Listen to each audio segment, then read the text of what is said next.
Okay, time to play some Black Ops.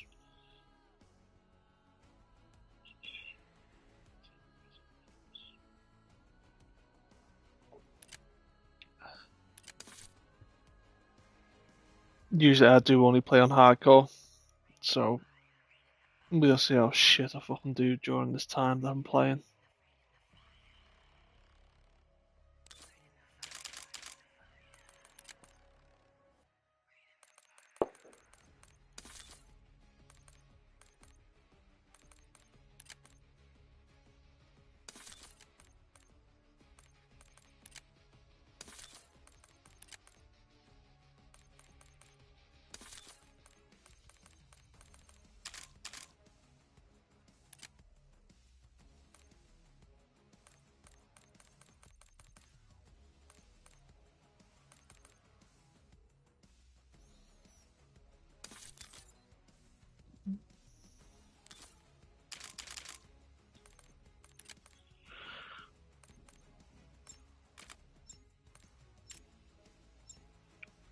There we go.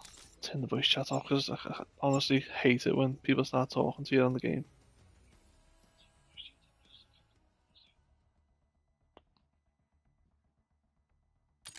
We'll see how it goes though. We'll see how far to get. See if it's interesting.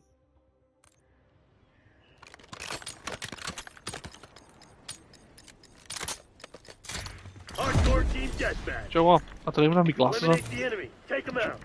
Glasses and that'll be a good start, I guess. Oi, find your own. This one's mine.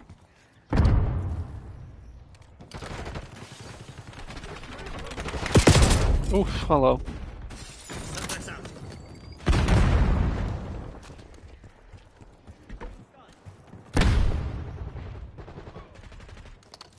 Chuck and sticky.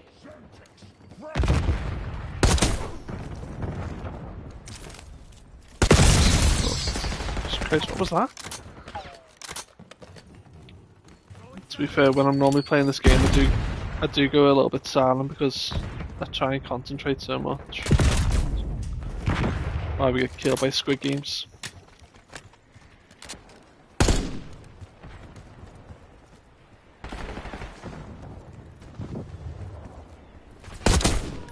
Dead. Come on, you're losing this fight.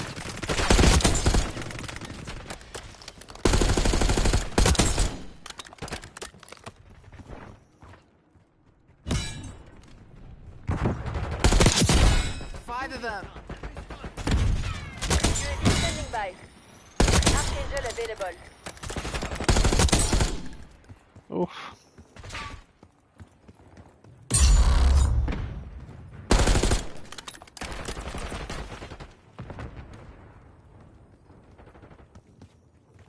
Won't go through the window.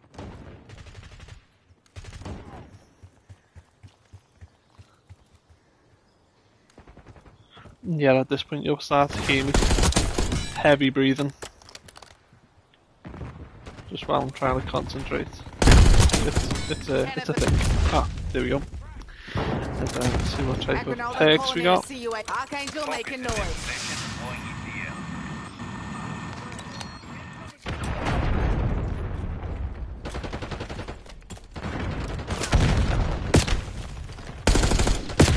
Counter UAV power is 50%. Aguinaldo calling in UAV. UAV in the air. Nearby. Someone to pop their head round. Oh, Action. Reaction. Incoming This is grenade. focus. We are bingo fused. RTV. knew that would happen. UAV MTL 50%. Check.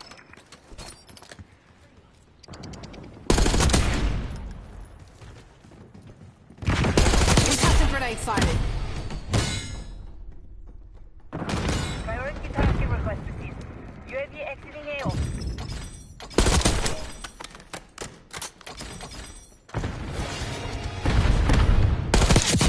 Five banger. God damn!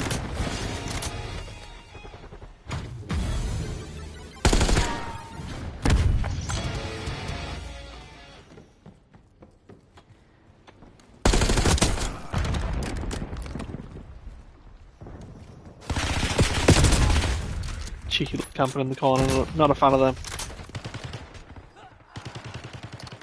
Semtex armed.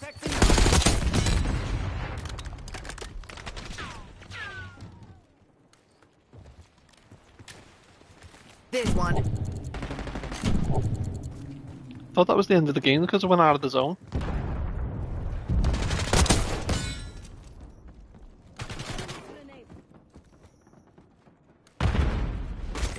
Oh, nearly. Enemy throwing stun.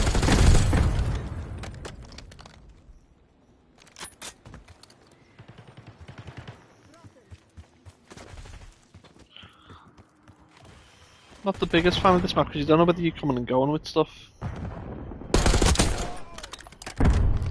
You don't really know where the areas where you should be looking because people could come from literally any angle.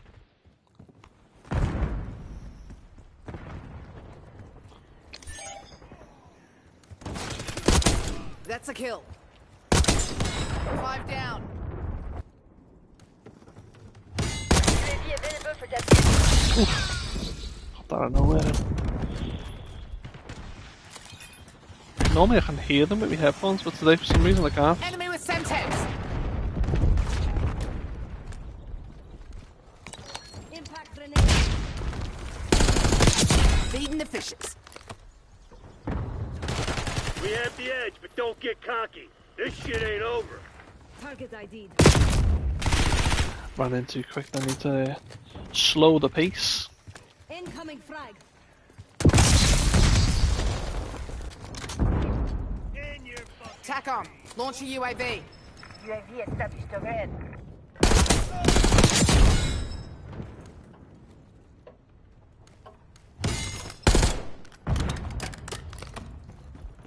Cheeky. UAV fuel check. Come on. Hang on. First game on, 27 kills. I'll take that one. That's right, dickheads. Piss off. Alright, language from you.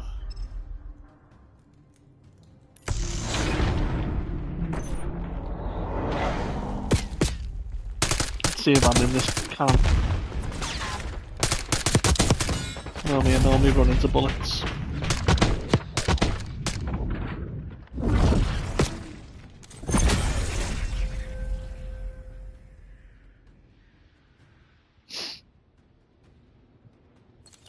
Shh. Be respectful. Shh.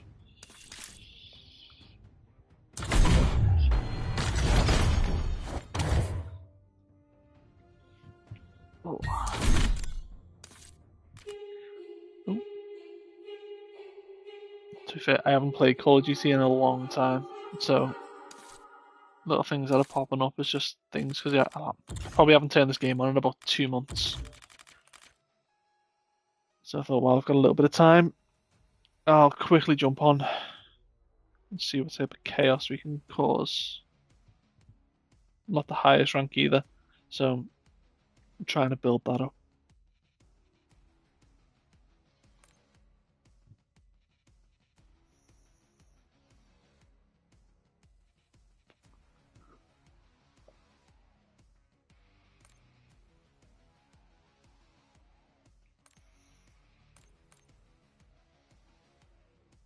Ding, ding.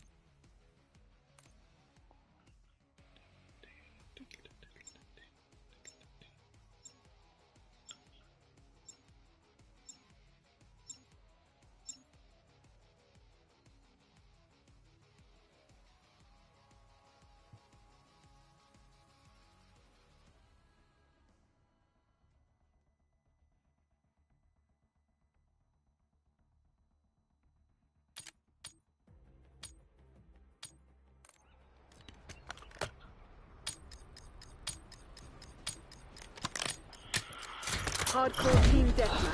I hate this map. Destroy the enemy. Really do dislike this map.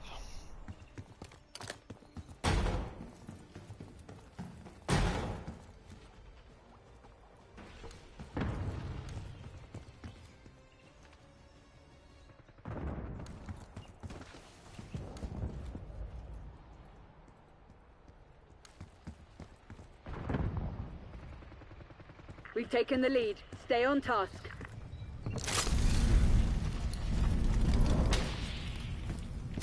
Oh god, Jesus Christ. I didn't realise I was playing freaking a harder game.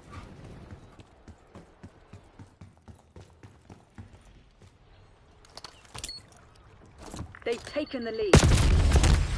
I opened myself up there. Yeah, I don't like this map whatsoever. There's too many little bits of nuts and crannies for people to sit in. Too many camping areas, and it's just frustrating. You'll be running through about 7 times before you actually get a decent kill. I can tell there's someone up here. Eyes on target.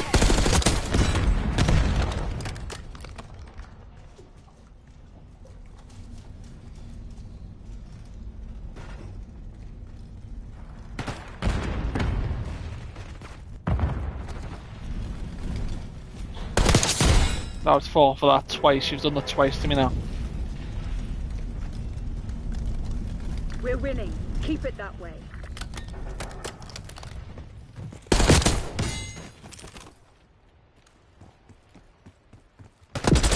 Oh, come on.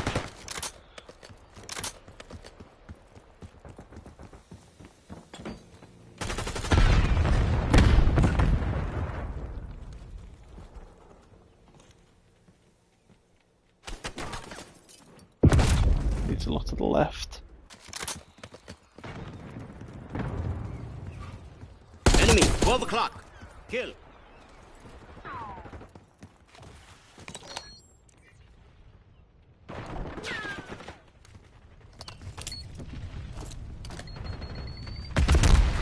Eyes on enemy mine.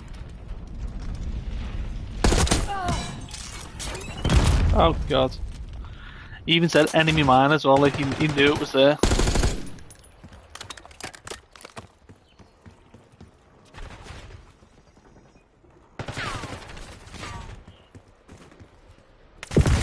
God, I didn't see him there. I always do wonder about games like this, because obviously I recently watched that film called Gamer, which has got Gerard Butler in it, and obviously convicts and stuff are being used to play online games, and I always wonder, like, every time I get killed, is the person that's like being the convict that's being controlled, he's probably thinking, oh, for God's sake, I've got this guy controlling me, and he dies all the time. I just always find it fascinating. It was a good film that as well, came out like in 2000, Enemy shot. 2008, 2009.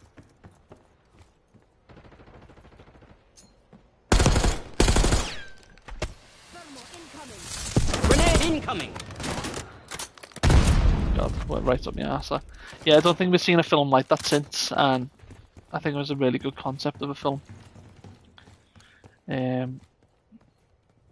Recently I watched something called Inheritance on Netflix, which was shockingly shite. The plot to it was terrible, the whole acting was terrible, everything about it was just bad. Like, it made no sense at all. Like, when it came to the end of it, like the plot was just absolutely diabolical. And saying again, I watched something else on Netflix called Cold Call, and that was just as bad.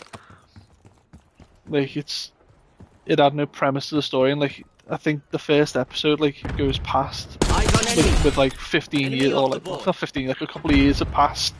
Like, one minute she's sitting there with her mum, the next minute her mum's dead, and you're thinking, well, wait there, what's just happened? Like, it doesn't really tell you the full story of what's going on, and it's confusing, really.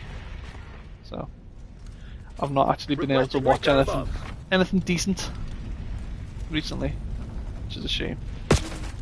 Oh, seen it.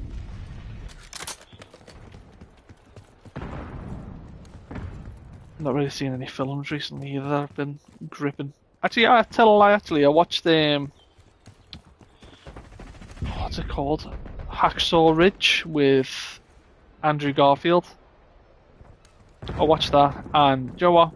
Fantastic film, and I didn't even realise it was a true film until the end, and I was calling bullshit on it. I was thinking, no way has that guy done so many runs being like, just one more, and then in the end you see him being interviewed and he's just there. I thought, that's fucking Because I didn't realise it was a real story. When it did, I felt like I needed to watch the film again just to take it all in, which I didn't do because you had time to watch a film twice. Sam turret established.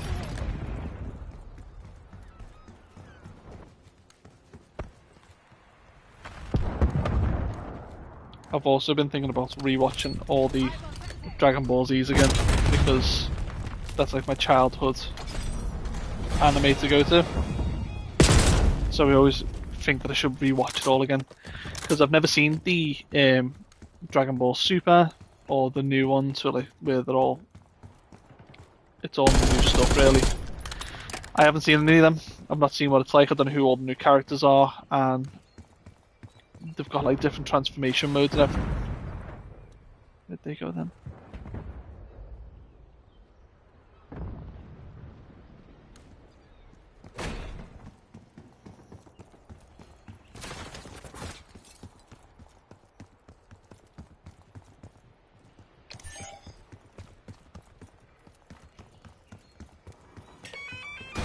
Oh Jesus, should have just stayed the path that I was going. That's fucking pointless. But yeah, I've always wanted to go back and watch that anime because I thought reminiscent of a childhood. And one game that I'm thoroughly looking forward to, and I'm hoping it's coming out this year, but we never ever get an official release date for it, is the remake for Metal Gear Solid Snake Eater. Like, granted, everyone's wanting a remake of the Metal Gear Solid 1 and Shadow Moses, and I think that we do need that at some point. I need a footstep, so I'm just going a little bit slow. Yeah, I do think that we need that remake at some point, but I'm assuming they're going down in chronological order in regards to when the story comes out and stuff, so I'm assuming that's why they're going down that route, to bring out Snake Eater first because it's the first in the storyline. Hostile, hostile. So because it is the first one in the storyline, I'm assuming that they're going to be sticking with that, and then I'm assuming the next one after that. I don't know whether they're going to go down the like Metal Gear route and do like Metal Gear 2, Solid Snake, so on and so forth. I don't want them to, personally, because there's only so much that you can get from those type of games. So, because it was more like, go here, collect this, go there, collect that, and I don't think it's a game that's worthy enough for a remake, personally. But the Metal Gear Solid 1, Metal Gear Solid 2, Metal Gear Solid 3 and 4, and fuck it, even 5, like, Phantom Pain was a fantastic game. It's just a shame how the stuff went with Kojima, and yeah, it's a shame how it went with Kojima and Konami. They did kind of fuck him over a bit, to be fair. Your spring mine was disrupted. But there's nothing we can do about that. What's done is done, and it was a blessing in disguise with what they did with Kojima, because you would never have expected Kojima to bounce back and create his own studio. MTC's nearly dry. Get serious. And the fact that he's got his own studio now, it just shows that in terrible situations you can have a positive outcome. So he got kind of used and abused to make Metal Gear Solid Phantom Pain, and kind of pushed his boundaries and was put onto tight time frames that he didn't really want to constrict to, but he had to do what he had to do because he had a contract. So, but in the end he came through, and the game was decent. I did enjoy the game. It's just a shame with how it all turned out, because the features in the game were fantastic as well. You have to pop up like that. So I do wish that we do get some type of revamp for Metal Gear Solid 2 and Metal Gear Solid 1, because I'd love a full rework of Shadow Moses. And we kind of did get it, to be fair. Not like a full revamp, but we kind of get a playthrough of it in Metal Gear Solid 4, Guns of Patriot. Because we were able to go through Shadow Moses when you got to go back, so you've seen certain areas in that game where you could go back. And seeing that on updated graphics, the last time that we would have seen that was when it was PS1 time, and everyone knows that the PS1 graphics were like, they're not exactly the most forthcoming graphics in the world. I don't even know what I'm doing. Yeah, look at him being all cool.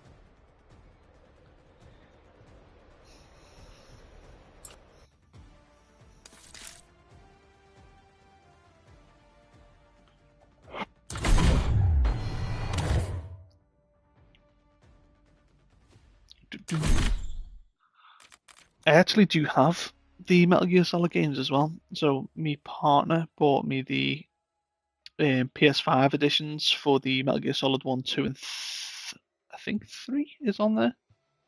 Can't fully remember.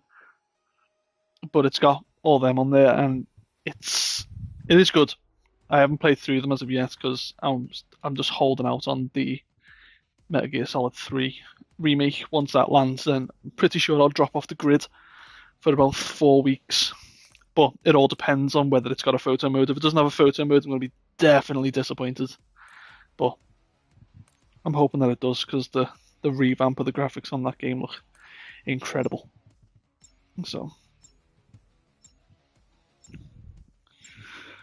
but recently as well, I've been jumping in more to Ghost of Tsushima. That's what I've been really sitting on, and that's been pretty decent as well. I've never really played the Legend mode, so I jumped into the Legends mode for the first time a couple of weeks ago, and I've been enjoying that. Just wish there was more players on there to mess around with, but you can't really Hardcore team deathmatch. predict that, to be honest. Shoot to kill. We're not here to negotiate. And this Call of Duty as well, this is probably the first one that I've bought since 2019 at launch. And normally I don't buy them at launch because they're normally the same thing, like copy and paste cut each time, and I didn't even see where the hell he was then. But this was like the first one that I bought since 2019. Enemy target eliminated. We've claimed the Quite happy with it, advantage. to be Now fair. hold it. I think they've got a lot more different features in that they didn't really have in the other ones. I think it makes it stand out a lot more. So otherwise it is just basically the same thing. But I am an OG Call of Duty type of guy, so I always do like the old OG stuff, like, I don't know, Modern Warfare 2 is probably my jam back in the day. I know everyone likes Black Ops 1 and Black Ops 2, but Took out that it really wasn't my jams.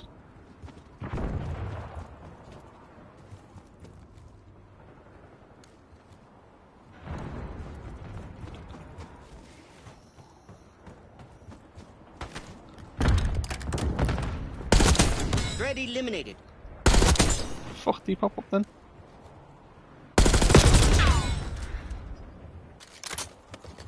Gotta spray your way through. Tally.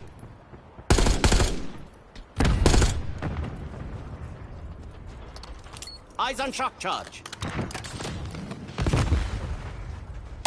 Ah, come on.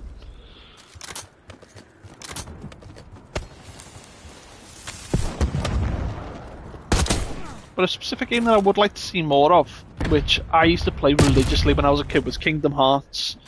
I don't know whether they're doing any revamps with that, because I really enjoy. I know you can get the games now on PlayStation Plus and stuff like that, but like game mechanics have completely changed since the early 2000s, and I think that games have changed as well of how they work and how they operate. So I think having a game like that now, obviously with the Disney aspect, with all the younger generation, I think it'll be a pretty decent hit. Because even now, I love playing old PS1 games again. But, do you know, when you get those high type of diverse game and stuff. Steady So for instance, this game's very realistic. It feels real. You can feel the haptic movements on your controller and everything. Everything just feels that vibrant. So going from this to going back and playing an OG game, it just doesn't feel authentic. I'm pretty sure it's the same person I've killed 3 times in a row as well. He's probably pissed.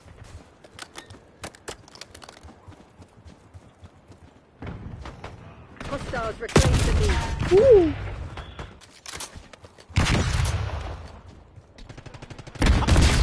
I just get killed by a stun grenade.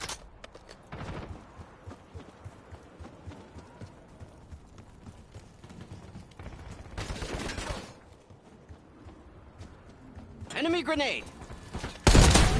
Save that just for you. Gotcha. Enemy UAV inbound. Hello. Enemy, 12 o'clock. But speaking of PS1 games, it has always been Metal Gear Solid that I've always been in love with. And no matter what, anyone that says like what's your favourite game ever, it's always gonna be Metal Gear Solid. And to be fair, even with the remake that they're making as well for Metal Gear Solid 3, I am happy with it because David Hayter's coming back to do the voice of Snake, and that's another change that I didn't quite like in the Phantom Pain, is that they've done Keith Sutherland as Snake, even though he did a great performance, and obviously it's not the solid Snake. Hoops. Get down, frag. I shouldn't have done that. Like, even though he did a great performance as being Big Boss, it's meant to be like a carbon cut copy because it's a clone.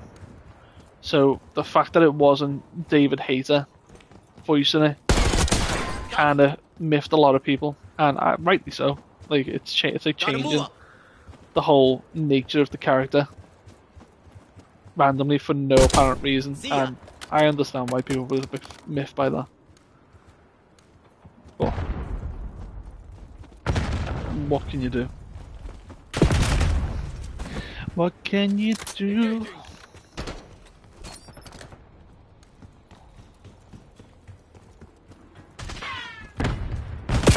To be fair, when I've looked on stuff to do with Death Stranding 2, I think there's quite a lot going on with that. Obviously, how the game's done, how it's developed, is just something that we've never seen before. So I think Hideo Kojima's done a really good job with that. I'm looking forward to jumping in the photo mode for that, because the first game did have a detailed photo mode. You get quite a decent lot of captures with that. So I'm looking forward to seeing how much detail we can capture in the new photo modes in the game. Sorry. He's so sorry.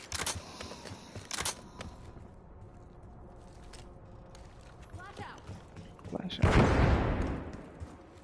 PID, they're mine. Got you, you fuck. Got him.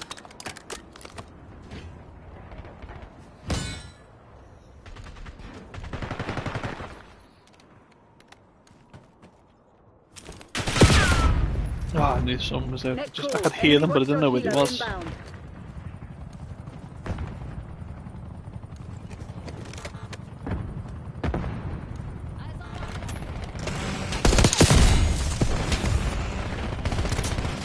better get inside. Otherwise, we're just going to get absolutely annihilated, and we do not want that.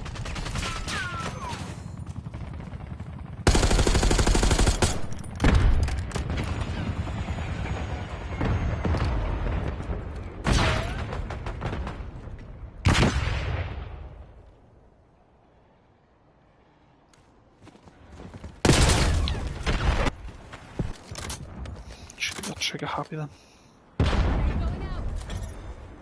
Enemies have disarmed your spring mine.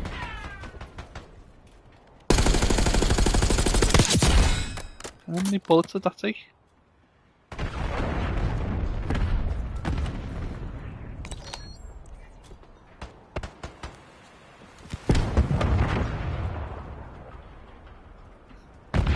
Enemy care package above. Like, for some reason, games are just not gripping me lately. I don't know what it is. Like, I love a good single player game, but when I'm looking back on what's kind of been produced from the PS5, there's nothing. Like, I know, like, there's been certain games. Like, I had a conversation with a friend not too long ago about this, where there's not really much going for the PlayStation 5 in regards to original content or original PS5 exclusives. They brought up Final Fantasy Rebirth, and I stick by that. That's kind of still a remake. It's not an original content game, because that was originally from the PlayStation 1. But they're seeing it as that it is an original because it's built from the ground up for the PlayStation 5. But same with Silent Hill. I personally don't see that as an original content game because it wasn't like an original idea from like an original person. It was already done back in the 90s and just reworked for the modern day graphics. I'm looking for a game that's like an original from day one. So like Death Stranding, original. Something that we haven't seen before. It was developed for the PlayStation 4 and Hideo Kojima knocked it out of the park. But when we're coming to like an original content for the PlayStation 5, there's been nothing. And the only thing that I can kind of think of is probably Ratchet and Clank. Ratchet and Clank Rift Apart was solely for the PlayStation 5, and that game is fantastic. It showcases the power of the PlayStation 5 and what you can do with it, and I felt like we should have seen more of that over the duration of the life of the PlayStation 5, and we haven't. So, and the next one from that will probably be what? Spider-Man 2. So I think Insomniac Games are just holding the fort for all the best PlayStation 5 games. Because they're just making them PlayStation 5 exclusives. And rightly so. Because they are the best in the business at the moment in regards to single player games. I know God of War have tailored the Ragnarok to PlayStation 5, but I think that should have been a PlayStation 5 exclusive personally. I think that should have waited until... Yeah, it's 7 kills. All stations withdraw. Live with that. Yeah, I think they should have waited until it was fully done for the PlayStation 5 because I think they would have got a lot more marketing out of it. Ooh, got a kill cam.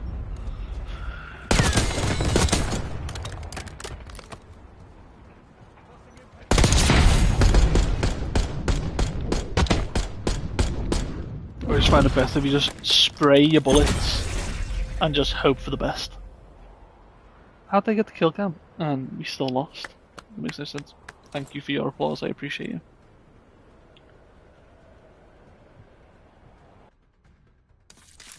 But yeah, there's no originality when it comes to PlayStation 5 games. I think that this generation of gaming has predominantly been remakes. That's literally all it's been, is just remakes constantly. And it's a shame, to be fair, because the PlayStation 5 is a really good console and it should be more spoken about. So I think that there should be more drive to get it on. But when we're speaking about the news with like Ben Studio and God of War live services being cancelled, like, what do you expect? No one's really asked for them. They're trying to jump off the succession of what would it be? Like Helldivers. So we got Helldivers 2. And to be fair, that looked like a really fun game. Never played it myself personally, but it did look like a really good game to play. And I can understand why they would want to try and go towards that, but it's something that we never asked for it. It wasn't something that we wanted to have. So it's not something that we actually asked for. So I felt they tried to make the mark when it comes down to what's his face, like Fortnite and obviously Call of Duty, like I'm playing now. They want to make a hitter that comes out every year, or like a new one that comes out every year, or a live service where they're bringing people back for like subscriptions. But sometimes it just doesn't work. Like how much can you do with Days Gone to make it original, where you're gonna have people reoccurringly coming back to play the game? Like, granted, their game mode was fun, where you get to be like a crazy taxi and stuff. Like, their challenges are really, really good, and that's something that you do go back and play. But to make it a live service, I just don't see how that would make an engagement for people to come back and be like, yeah, go on, we'll keep it coming back. Especially with the God of War one. The God of War one, I didn't really understand. I haven't read much into it, but I know that they were trying to make some type of live action where you would go and kill gods or something. I'm not fully too sure about the ins and outs of it, which would sound cool, but just in reality, how well does that play out? And how much are you going to be able to get where you're making a profit from it? So I think as soon as you've seen the flop from Concord, that's when they should have been like, right, we need to need to Hostile reduce UAV what we're doing now established because nothing's really working. in your AO. And I personally thought Concord was an alright game. I didn't mind Concord, but the fact that they spent so many years on it and so much time on it just for it to be scrapped, Enemy it RCXD makes it a little bit redundant, and I don't fully understand why we are giving time to those type of games when they're not going to go anywhere. Like, surely down the side of the development timeline, someone would have been like, right, this isn't really working, like, let's cut it until it's like, but no, it's like years down the line, millions of pounds, millions of dollars have been spent, and the fans and everything, also the developers, they're left with nothing to show for it, and it's a shame because all the developers that are working on the game, Santa Monica, have got a fantastic development team, and so have Ben Studio. You got the potential of guiding out so many brilliant style games. It's a shame when they don't get to be put into the public limelight so everyone else can appreciate them. And I think that's something that we need to see a lot more as well. I think that we need to see more from the studios. Like, I know Ben Studio do a lot of stuff with the community. Like, they go around showing, going around to schools about talking about game development and stuff. It's really interesting what they do. And I've seen the posts that they put on social media all the time about it when they've been round to schools and spoke to all the kids. Like, it's about creating that type of entertainment to get people into the industry. But then, if there's a shortfall there, it's like, why would someone want to get into the industry if they're constantly producing like layoffs and you're not really getting like a full career out of it? You're just getting a minor career because you're constantly getting fired. So you jump from one job to another and not really have a stable income or a stable project to work on because they keep on getting cancelled. Like, if you think about all the cancellations that we've had over the last couple of years and all the layoffs that we've had over the last couple of years, it does really question whether PlayStation's going to be like sustainable. Obviously, they are a multi-billion-pound company, and they do bring out absolute bangers of games. When they hit, they are really good. But it's just that when are they going to hit? When are they going to drop? And what are they dropping? So, for instance, like now we've got Ben Studio that have been working. Well, when did Days Gone came out in 2018, 2019? So for the last like 5 odd years, they've been working on this live service game, and now it's been cancelled. When in those 4 or 5 years that they were working on that game, they could have been producing Days Gone 2. So it's a shame that we're not going to be able to witness that. I've got a kill streak here, I'm not even using it. Archangel is hot. Now you've done it.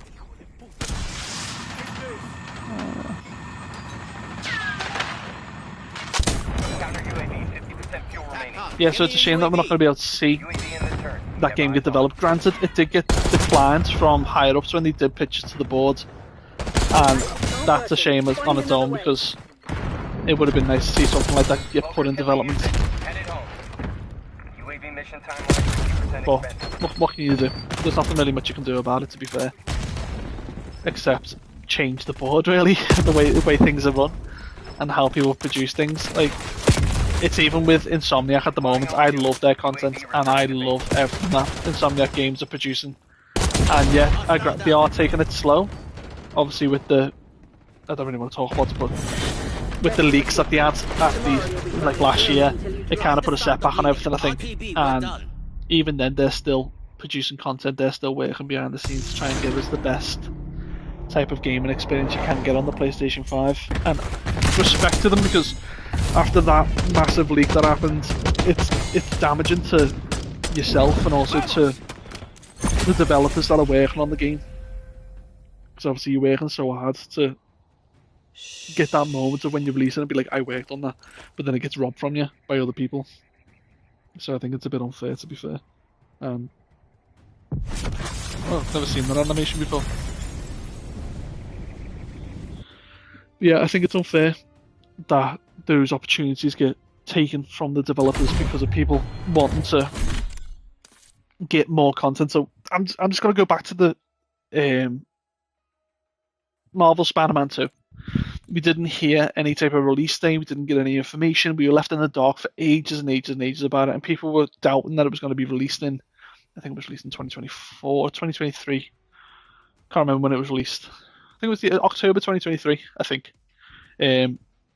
But people were doubting that it was going to get released at that time because we hadn't heard anything. We had no marketing had been done. Nothing had been done about the game. We were expecting it to get delayed, but then randomly they started dropping marketing content.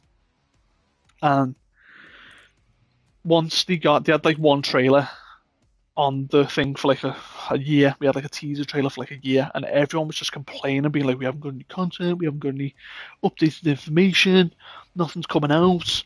Why isn't it coming out?" And it's just like, give them a break. They're working as hard as they can. If they're not, they're not going to produce something or put something out if it's going to look shit. And if they did put it out and it looks shit, you moan about that as well. So that's where I'm a bit and ahhing about things because I always get annoyed. Like if a developer's quiet, they're quiet for a reason. So take GTA 6 for example. They've given us like one trailer at the moment, or two trailers, and they haven't really given an official release date, but they said it's going to be released in 2025. No one knows that for sure, but how things are going around, it's likely that it's looking to get released in 2025. But people are then starting to complain, being like, we haven't got anything. Like they're losing faith if things are going to get released in 2025. If it does, great. Sorry, we've got talking too much. If it does get released in 2025, great. No qualms from me. If it doesn't get released in 2025, what can you do? Nothing. Complaining about it's going to do absolutely nothing about it. And it's completely pointless complaining about it, because I'd rather them polish a game and release it. Didn't even see him there. Yeah, I'd rather them polish a game and release it so it's complete and everyone can enjoy the experience for the game than rush it and be put out. So I'm not saying Cyberpunk was rushed, but that got released and it wasn't ready to be released. There were so many hiccups with it. It wasn't good. Like I played that for the first time when it got released, and because of the issues that it had, I never went back to it. It tarnished my experience with the game. Granted, it's been updated now. It's been all redone, and apparently it is a fantastic game now. But because of that initial experience that I had from the start, it's kind of tarnished it, and I don't really want to go back to it. But I have heard good things, that it is a really good game to go back to, so I might try it again, because apparently the photo mode is good. So whether to do or not is the question. But coming back to the subject of like rushing games, I'd rather companies take the time and release a game so there's no constant updates for bugs and stuff, because there's going to be bugs everywhere on everything that you do. That's a given. There's no way around that. It's always going to be there. But there is always the thing of like, why don't you just release something that's going to be perfect straight away? It takes the time. You got to put the time and effort. You got to get the development team on board to make sure that those things are being done. Okay, practice is over. And if they're not being done, obviously that's more down to the development team to make sure that does get put out on time. And if it doesn't, then Bringing in recon. so be it. Not really much you can do.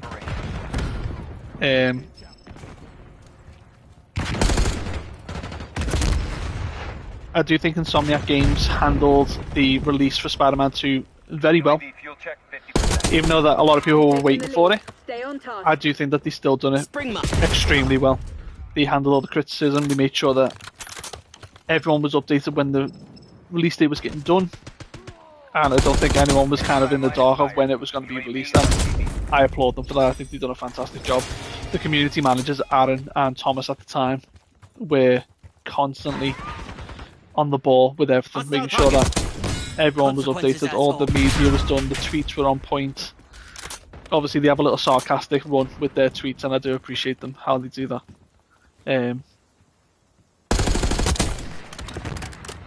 But yeah, I just think that they handled it really well, and if a game company's quiet, it's just because they're busy. Like, give them a break. Like, let them cook. So that's why I would never come and pressure Rockstar to release GTA 6 if it's not complete and final and ready to go. Because there's nothing worse than having a game that you've been waiting for God knows how many years for it to be half-arsed and not polished. And it just puts you off. You don't really want to go back to it. Hence, I've not went back to Cyberpunk because of how it was released. Semtex incoming. And with GTA being like a multi-platform type game, it's going to be on Xbox, PC, PlayStation. It's going to be on all the above. So it needs to be running smoothly for each platform. So it comes down to it, like that needs to be 100% before it does get released to the public. And another game that flopped at launch because it wasn't rushed or wasn't done properly when it was ported to PC was Batman Arkham Knight. Like that had to be completely removed from the PlayStation Store because it was buggy. It wasn't playable. So people have been waiting so long for this PlayStation edition to come out and the PC edition to come out, and when they came out, it was physically unplayable for them. And a lot of people ended up getting refunds. And that's a shame, to be fair, because they did work really hard on the game. And I still stand by that. That's probably one of the best Batman games that we've ever received. Apart from Arkham City. Arkham City was probably up there as well. But Arkham Knight was just something else. We had never experienced anything like that before, and it's a shame that we probably wouldn't get anything like that again if people are rushing stuff. So I always think game developers should just take the time. Don't be constricted to these time frames, because when you are put to these time frames, you rush stuff and then it's baloney. Then it's crap. You're not really getting the full potential out of what you can get, and because of these tight time frames and pressure from like game companies to put stuff out as quick as possible, it's pointless. And I wouldn't want any game companies to rush a game. Like for instance now, if we're going to have a game coming out from Santa Monica, especially with the setbacks from God of War live service, I'd want to make sure that they took their time with their next game. I don't know whether they are doing another God of War. It'll be stupid not to. I think you would probably need to do another God of War at some point because it's a massive franchise and it's a massive IP to have. But I did just see recently that Ninja Garden had been redone, which I think is interesting. I've never actually played Ninja Garden, but I've seen the gameplay for it and it looks pretty decent. So that'll be interesting. The fact that type of style of PlayStation 2 game, I think it was PlayStation 2 or it was originally on Xbox, I'm not too sure. I'm pretty sure it was originally on Xbox, so that's why I never played it. But that type of gameplay is just interesting, and it's still linear to like that time of when it was done. And I think if we incorporated that type of gameplay to like God of War now, like since of all the God of Wars, we've got a remake. This one feels nice. If the God of Wars, like God of War 1, 2 and 3, got a remake with modern day graphics, and it looked like Ninja Garden looked, I think they would be in a steal. If they did like a remastered collection of 1, 2 and 3 and release them all, I think that'll sell pretty quickly. And to be fair, it's what everyone's been asking for. So majority of people like these days didn't even join the God of War craze until God of War 2018 when it got released for PS4. So not many people knew about the previous bit because it was a full revamp. Like Cory Barlog wanted to start it from the beginning and give it a complete new take on how Kratos is. Like he's a loving father now, he's had a wife, he's settled down, he's just wanting to have a quiet, peaceful life. And then everything just creeps up from his past. What can you do about that? But not many people know about the past stuff, so when he starts going through like the things and getting the Blades of Chaos and stuff, no one really knows the origin story of that because they haven't really played the first original games. So I think if they did revamp it and re-put it back up, I think it'll be worthwhile for it because everyone can then experience it. Because even now, if I think about it, everyone wants to go and replay God of War 1, 2 and 3, because of the game style and the graphics and how it looks, it just doesn't feel like an enjoyable experience anymore. Because it's not the way everything else looks now. It'll feel like a mundane game for me to play. But that's by the by. It depends on what people are into and whether they like playing old classic games. Like I'm still rocking the bird's eye view version of Metal Gear Solid. So what can you do about that? But I do hope that Ben's studio do some type of bounce back with their games. Like I feel quite sorry for their development team at the moment because they have been put through the ringer with everything. Because Days Gone's such an underrated game. Like it's a fantastic adventure to go on. Like, and I applaud anyone who hasn't played it to play it. Even if you're on PC, it looks stunning on PC. I'd recommend anyone playing it because it is such a good game. It's got a brilliant story. The graphics still live up to now, considering it was a 2019 game.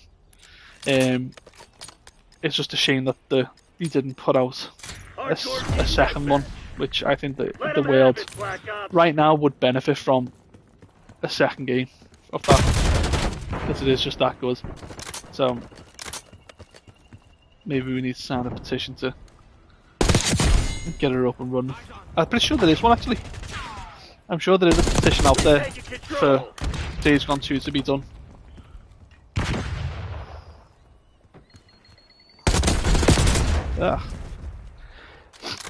But it's all the budget stuff, isn't it? Like they're trying to cut back on stuff and make sure that all areas of PlayStation are being done. But you can't really do that. You're wasting money. Like I think with the setback of what Concord done and these live service games being cancelled, I think they need to look at the drawing board and think, right, what have people been asking for? How can we execute that? And how long is it going to take? And how much is it going to cost us? Once you've got all those things like covered, you should be able to make a solid game or a solid plan and bring something to the table that's going to like enthusiase the PlayStation 5 platform, because at the moment there's nothing that comes to mind when someone thinks, right, PlayStation 5, what games has that brought to us throughout the years? There's nothing much that I can think of really, and it's a shame because the PS5 is such a powerful platform. Enemy flashback. It deserves to have that recognition. So it's a shame that we haven't got anything that's sold in proof that PS5 is a powerful platform. Granted, we are getting what is it? Ghost of Yoti, Yoti. I can't really pronounce it to be honest. But we're getting that this year. We're getting Death Stranding 2, which looks amazing. I can't really think about what else we're getting. I know that Assassin's Creed Shadows gets released soon, but that's Ubisoft, so that goes out on Xbox and stuff. But it's also the fact like those games are getting published for the PlayStation 4, and I know that a lot of people can't really get a PS5, so they wouldn't be able to play those type of games. But times are moving on, and consoles are developing, and games are taking longer to produce. So they need to try and find a place or a strategy where everything's being accommodated for. And if a cycle ends of a console, then the cycle ends of a console. There's nothing you can do about it. And it is sad when a console comes to an end. Like the Xbox 360 was an incredible console that was thoroughly enjoyable.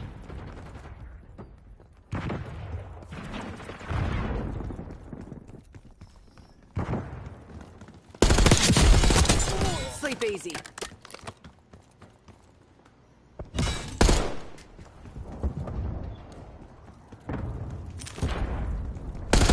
Ah, God.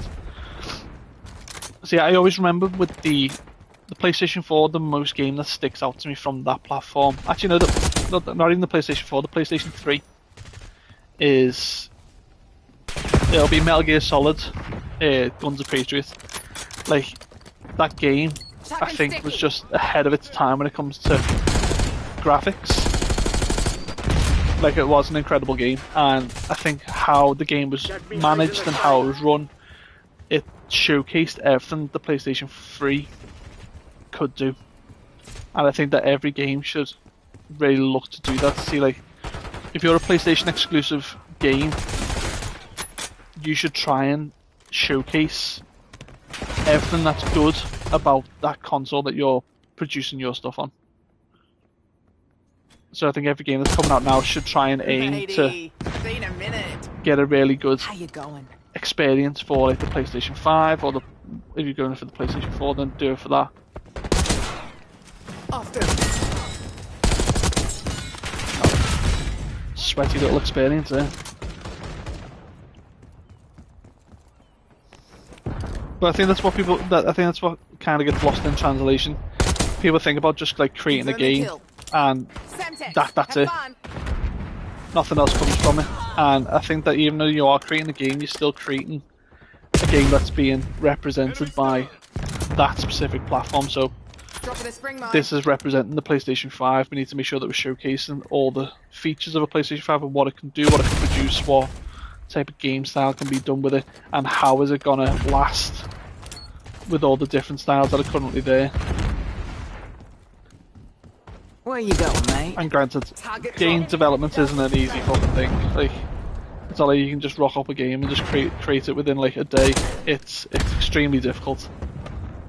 There's a lot of stuff that goes into it, so we understand why delays come out and all that type of stuff, because it's difficult. There's a lot of factors that you can't really comprehend or take into consideration until you're a physical game developer. And I am not a game developer, by the way, so whatever I'm saying now could be absolutely bullshit when it comes to developing an actual game, because all I do is just take pictures in a game, but I do nothing towards game development whatsoever. So if a game dev does see this and gets annoyed by what I'm saying they should do, I apologise, but it's not them that's frustrating. It's Sony themselves, or the people that are running the actual company, because they're not thinking well, they are thinking long term, but they're not thinking, right, what can we do to gather more money? They tried the live service stuff and that flopped. They should kind of move away from that now and stop trying to keep it a thing that needs to be done, because it's just not doable. It's not suitable. It's not sustainable to try and get into that type of stuff. So there's a lot of work that needs to be done when it comes to game devs and how it's all run, really.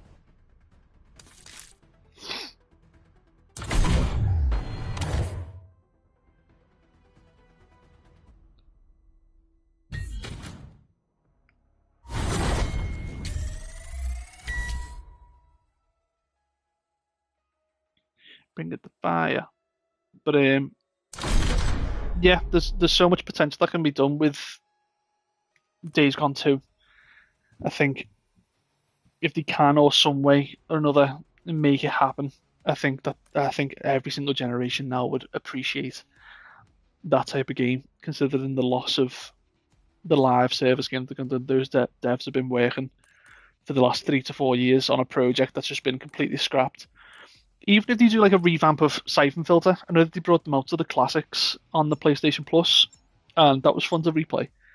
But even if they'd done like a modern version of Siphon Filter, that would generate more interest back to it, because not many people know that Ben Studio done Siphon Filter, or they done an Uncharted game. Everyone thinks Uncharted was all done by Naughty Dog, but Ben Studio developed an Uncharted game. But I think if they'd done Siphon Filter, it'll be difficult for them to get the same feel of Siphon Filter, just because really all the developers that worked on Siphon Filter are probably not there anymore. I'm assuming they've probably either retired or moved on to different projects. That's my assumption. I don't think there'll be many that are still there, that are the OGs that worked on Siphon Filter. If they are, then I'd applaud them to carry on and try and get something like that in the works, because Siphon Filter was a decent game to play. It was fun. But even if you can do like a Days Gone 2, I think a lot of people would benefit from getting that into work, because these live service games are just completely guttering the whole thing. Like 3 to 4 years worth of developers sitting there doing stuff for what? Like they've wasted so much money, and as soon as they seen Concord flop, they should have really been questioning it and being like, right, we should rein in what we need to do. Enemy grenade! And see where they can cut back on things. But yeah, the most game that I'm looking forward to now at the moment is Hostile UAV established Ghost of overhead. Yotai. Or Yoti. I don't really know how that's pronounced. Yotai or Yoti, I'm not too sure. Enemy target eliminated. Ghost of Yotai. Death Stranding on the beach. I think that'll be interesting to play. And Metal Gear Solid Remake for Metal Gear Solid 3. That game was just like my jam as a kid, and I just think it's probably one of the best news ever to come out for a Metal Gear Solid fan. And I think the next news that will probably come out from that'll make it even better, is when they remake Metal Gear Solid 1, and you can go through the whole experience of that game in modern day graphics. Imagine running through Shadow Moses and reliving all the stuff with Psycho Mantis, all from the same get-go. Like, it's nuts to think that we could get that. Got one of ours. But again, it makes you wonder like how that would work with Psycho Mantis, because the way you played him and the way you defeated him was basically switching your controller ports from port 1 to port 2. But you don't have ports on the PlayStation 5, so how would you do that? Like, you would need to do something to break the fourth wall. Something drastic that's not been done before, because Hideo Kojima normally does work in those concepts of how am I going to shock the audience? How am I going to bring it to the next level with things? And how he done that was just amazing. And the fact that he made a plot in the game where you physically had to have the physical copy of the game to continue is just hilarious. When you first speak with Meryl, and you need to speak to it on the codec, but you can't if you had a pirate copy of the game.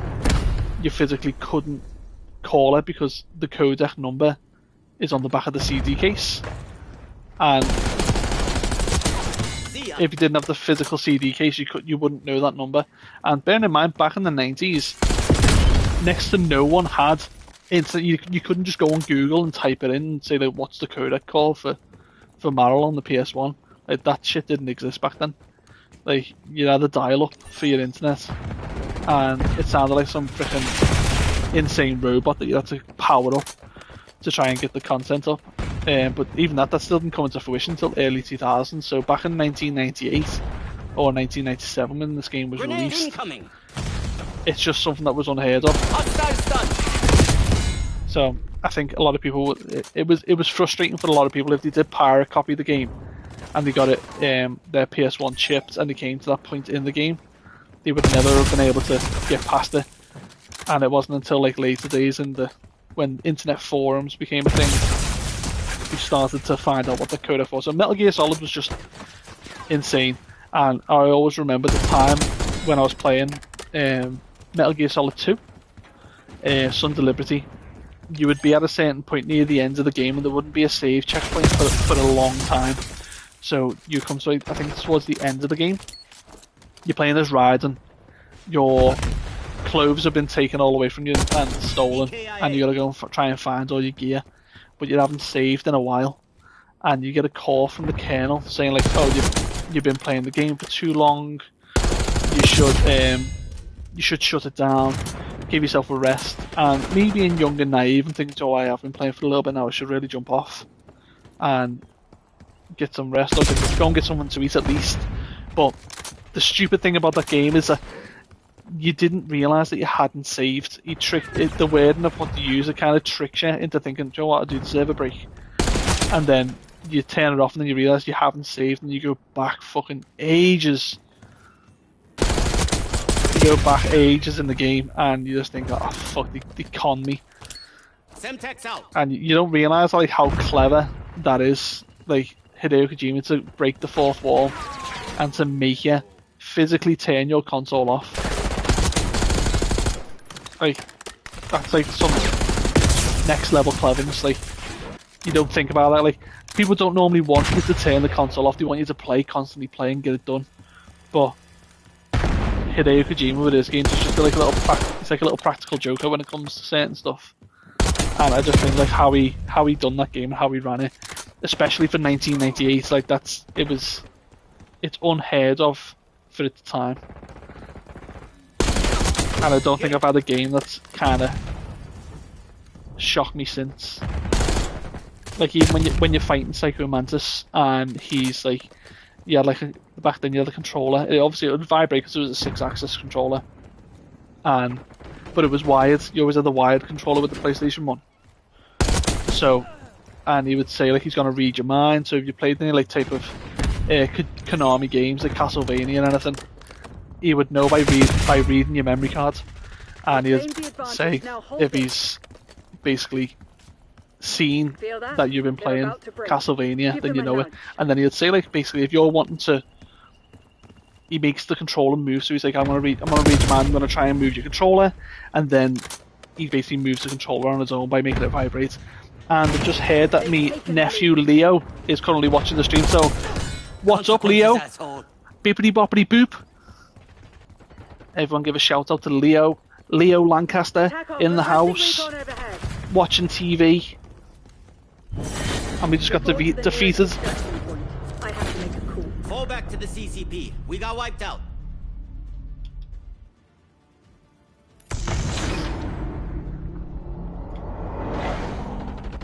Big up Leo Lancaster. Make sure he likes and subscribes. Hostile third down. Tally. I'll be happy. I'm rolling now. 20 kills. Lol.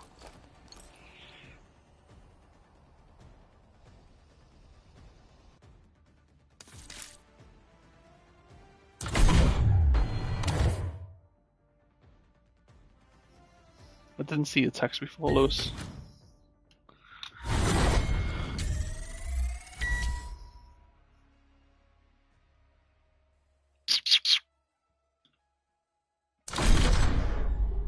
Don't know, with them bringing back Metal Gear Solid 3 as a remake, I just hope they're keeping all the original features with like the boss that you'd fight the end. There'll be certain things you could do to try and fast forward that boss fight. So if you came to it and like you physically couldn't get past it, you would come off the game and change the date and time on the console to like 10 years in the future. And when you go back into the game or log back into the game, he's dead, waiting for you. He died of old age, waiting for you to come to that boss battle. And again, it's just another thing in Kojima's mind that's just like, how do you even come up with that? How do you even build the system around you making to change the date and time on your console to beat a boss? To me, that's mad.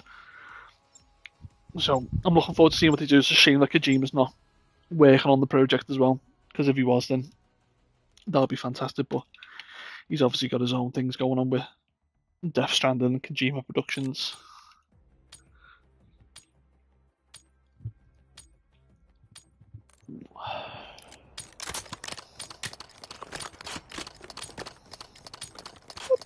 Hardcore team deathmatch. But with the whole rumours of possibly like a Venom game, I think that'll be, if that came to play, I think that'll be fantastic. Like, imagine a full scale Venom game, complete annihilation carnage throughout The lead is ours. New York. That's just something that I reckon that'll be a fantastic game. But things come, things get cancelled, and PlayStation just lose money over it, and it just seems like countless amounts of money is just being lost at the moment by cancellations and stupid games getting put into development just to be cancelled a couple of years later. Like, I'm trying to think of like what game we've heard of that got cancelled. Enemy taken down.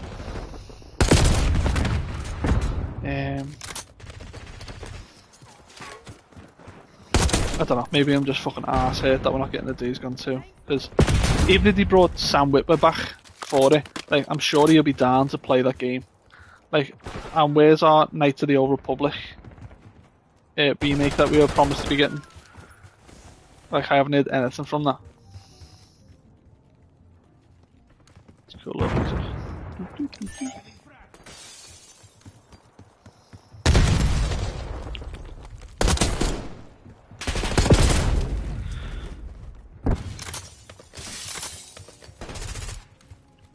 But then it comes down to the timescales for things, and I think a lot of people gave a lot of hate towards. A lot of people give a lot of hate towards the timescales for games. Like, everyone's moaned that Spider-Man 2 haven't released the DLC, but there was no physical plan or content. Will you fuck off? There was no physical plan or context to release a DLC for that game. That game was never meant to have a DLC with it. And people just ran off the spiel from the end credits with Carnage, thinking that they're going to get a DLC for the game, but that's not something that Insomniac Games ever said that they were going to do. And this is one thing where social media kind of comes a bit of a pain in the ass when you're trying to get games up and running, because people run with stuff and it's damaging the credibility. And I don't think people would really appreciate a company saying like, oh, we're gonna get this game out and stuff like that, and then like it doesn't come to fruition. But that, oh god, he fucking flew in the air then. It's the one thing that's most annoying, and I get frustrated with it all. Because granted, I'd love to see a DLC for Spider-Man 2. Because I would play the shit out of it. I did buy the first one when Spider-Man 1 received their DLC. Like, City That Never Sleeps is a really good DLC to play. But if a company's never physically said, yes, we're going to be making a DLC, you can't really use the words against them, because I've never physically said that's what we're going to get. So I always think that's a shame when people just jump on the bandwagon. But on other hand, there's Naughty Dog that are producing the Protocol game. I can't remember what the name is for it. The Haptic something Protocol, and that game looks incredible. But then people get arsehairs about it because it's a female protagonist and call everything woke.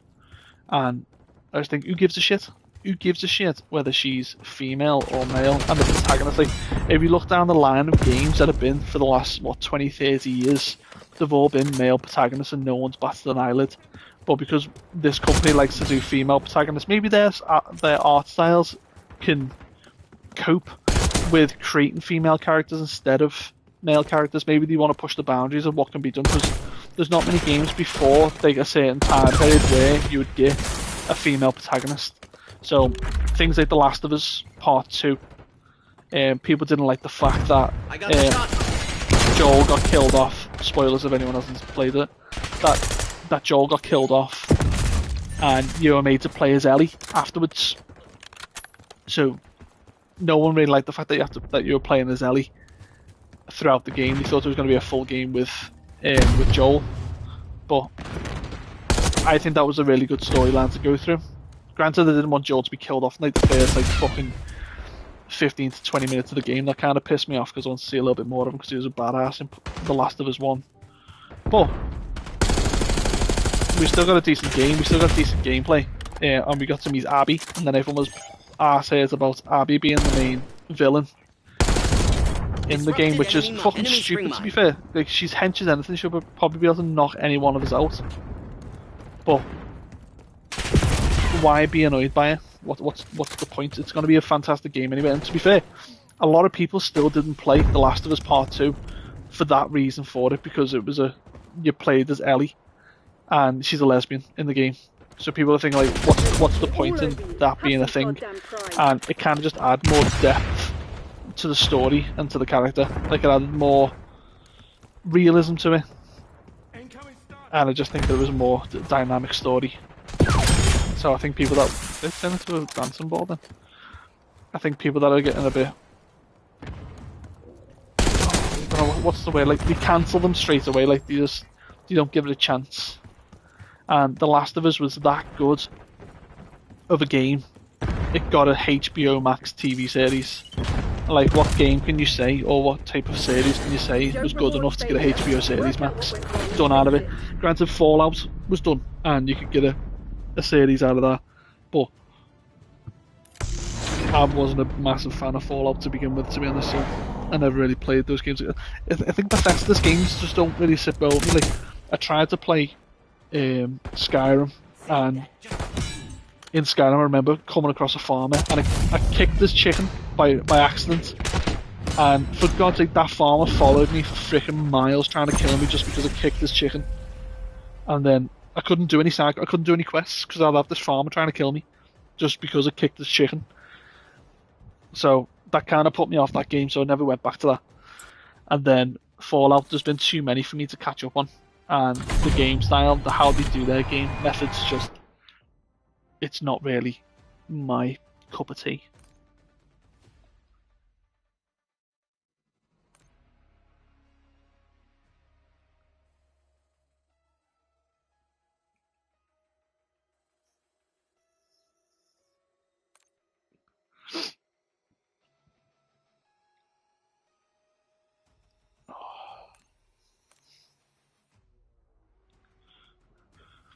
But we'll see what season 2's like. I think it comes down to the characters as well. So I love The Last of Us. I love what Neil Druckmann's done with the story. I like the fact that we had season 1 there, and then even though season 1 should have been longer, I think they should have really stretched season 1 into two seasons. And I kind of understand why they didn't.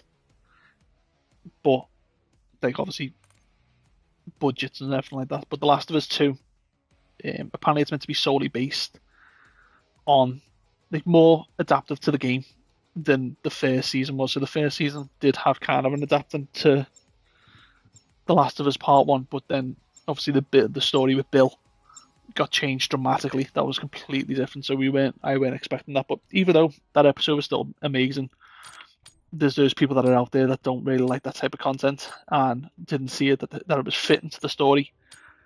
But you got to remember, it's an adaptation. It's not a carbon copy. You can't carbon copy something that's already perfect.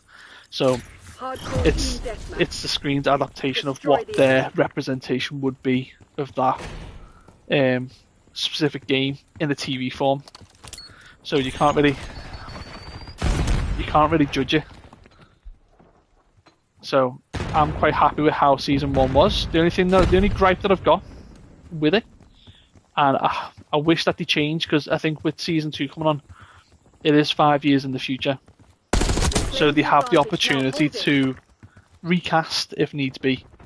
And Bella Ramsey playing Ellie is just the complete wrong choice. It's not anything against Bella Ramsey. I think she's a fantastic actor, and she did portray Ellie very, very well.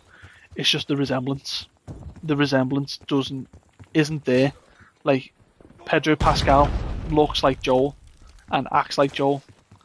We've got Caitlin Denver that is playing Abby. Granted, she doesn't look like Abby. She doesn't look like Abby in like physical form. Like, Abby's got muscles bigger than fucking Arnie. But the characteristics are there, the hair's there, the mannerisms are there from what we've seen. So I trust that she'll do a good job in portraying Abby. But I just don't see Bella Ramsey as Ellie. It's just hard for me to see. So I feel like with their scenes, especially coming up with the scenes with Dina, I think it's going to be difficult to watch. Just the fact that she still looks that young, and I just don't like the fact of it. It just doesn't feel natural. It doesn't feel right. But we'll see how the direction on season 2 changes to season 1. I hope that they have like longer featured episodes as well. I do wish they do longer episodes. I'm not too sure how many episodes this season is. I know that the first season had about 5 or 6 episodes. I don't think I've heard anything in regards to the runtime of season 2, of how long it's going to be. So.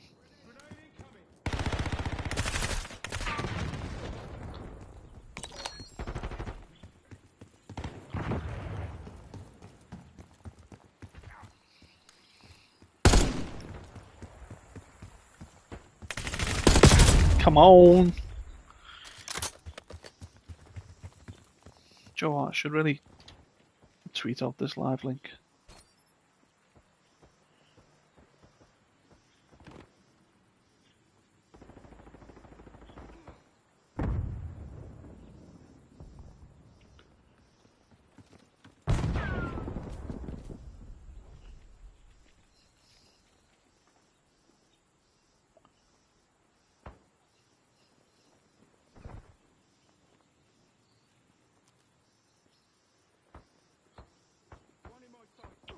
Boop, boop, boop, boop, boop, boop.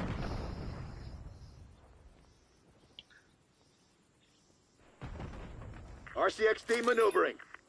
Enemy UAV inbound. Watchdog Helo incoming on your location. I'm just posting out now on social medias to basically drive more traffic into the chat.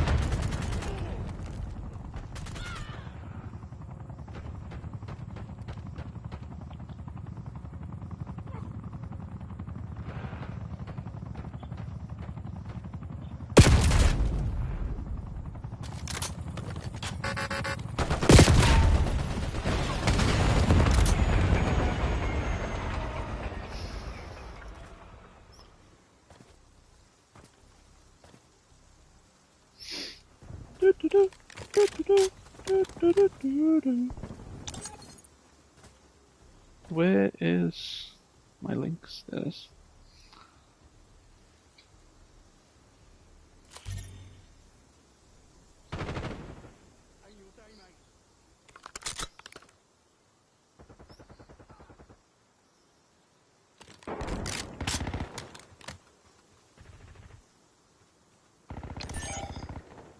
Right, that's out.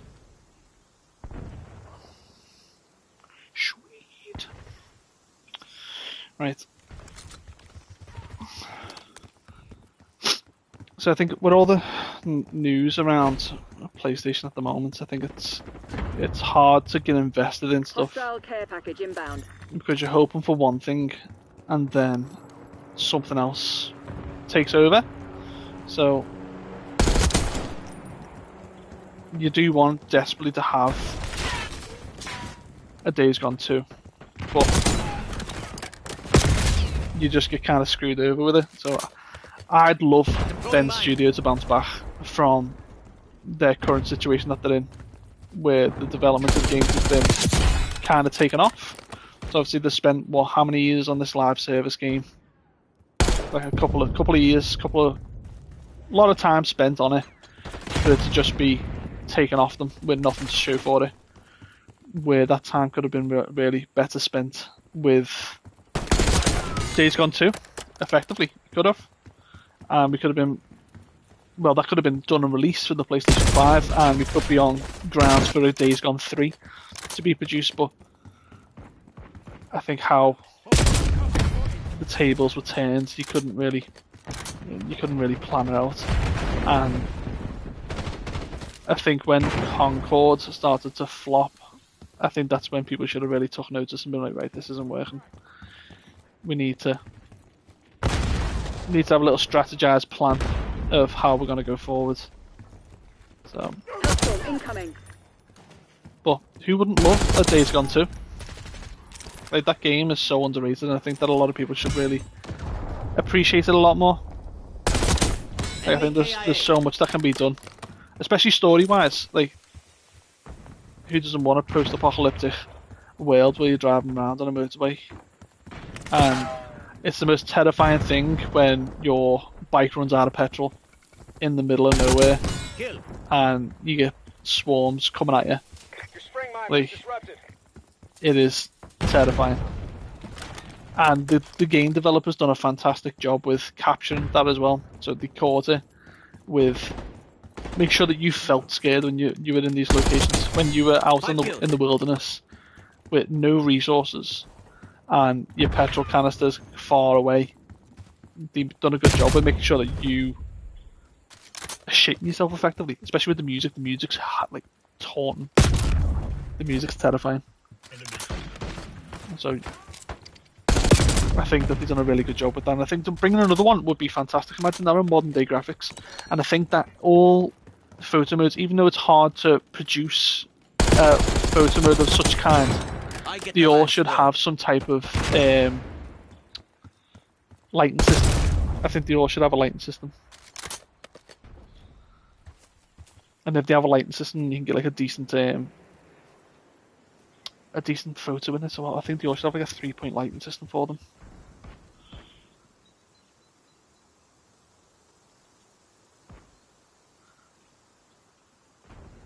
So, for instance, if you had, say, when you were playing, for example, God of War Ragnarok, and you came to an area that's dimly lit. Like, to get a decent photo, you need to make sure that the area is lit to a certain extent, so you can get a decent detailed photo.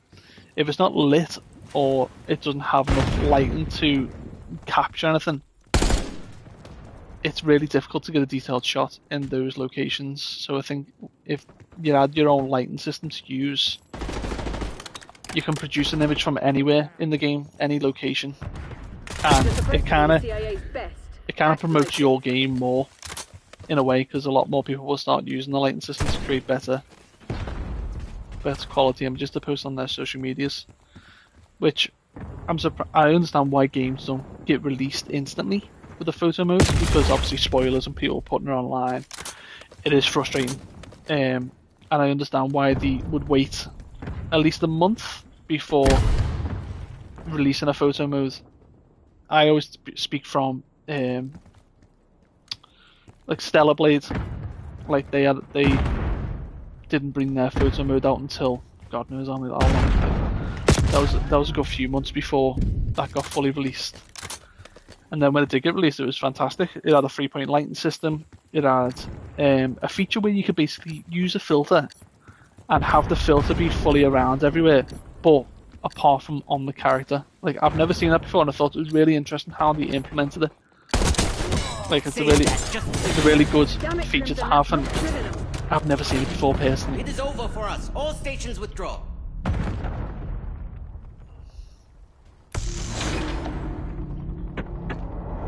But I think something like that in every photo, like, I think we waited a week or a couple of months for the photo mode for God of War Ragnarok, and that was painful. But I guess for people like me, if there's a photo mode available, you won't play the game to its fullest. You'll be constantly taking photos. See that? Yeah, you're constantly taking photos in each area that you go into, and you don't really spend time playing the game. You spend more time taking photos in the game, and I can understand how that would not ruin the experience, but take a lot longer for you to produce a game. And plus, if a new game comes out and you're just taking photos in it and posting on social media, it's kind of difficult for all the other people that have not played the game to not see spoilers, because a lot of people are very inconsistent, or very, what's the word, not nice when it comes to being considerate to other people that haven't played the game yet.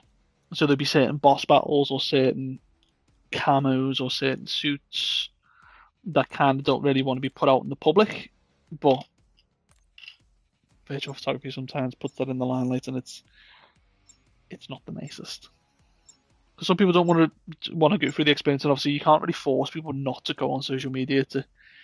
You're living in the 21st century; it's everywhere that you go.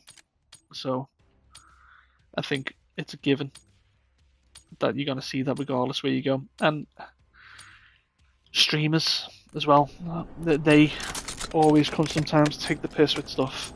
So I remember before God of War Ragnarok was released, I was trying to stay off a lot of things, but because I did moderation for Santa Monica Studios, it was quite hard for me to like avoid seeing certain stuff. Now hold it. Personally, I'm not really bothered by it. It doesn't bother me if I do get spoiled or something, because either way I know I'm going to play the game, I know I'm going to enjoy the game. But people were blatantly just putting stuff out there purely just to get under people's skin, and I think it's just pointless. I don't see the point in it. I don't see why anyone would want to do that. Why would you want to ruin the experience for someone else when they're wanting to they've paid money for that game, they've paid what, 50, 60 quid to play this specific game, and then someone just comes and spoils major plot lines for it. I think it's shitty behaviour. Kill.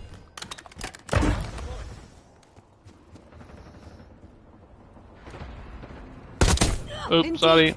Where the fuck they come from? Yeah, apologies.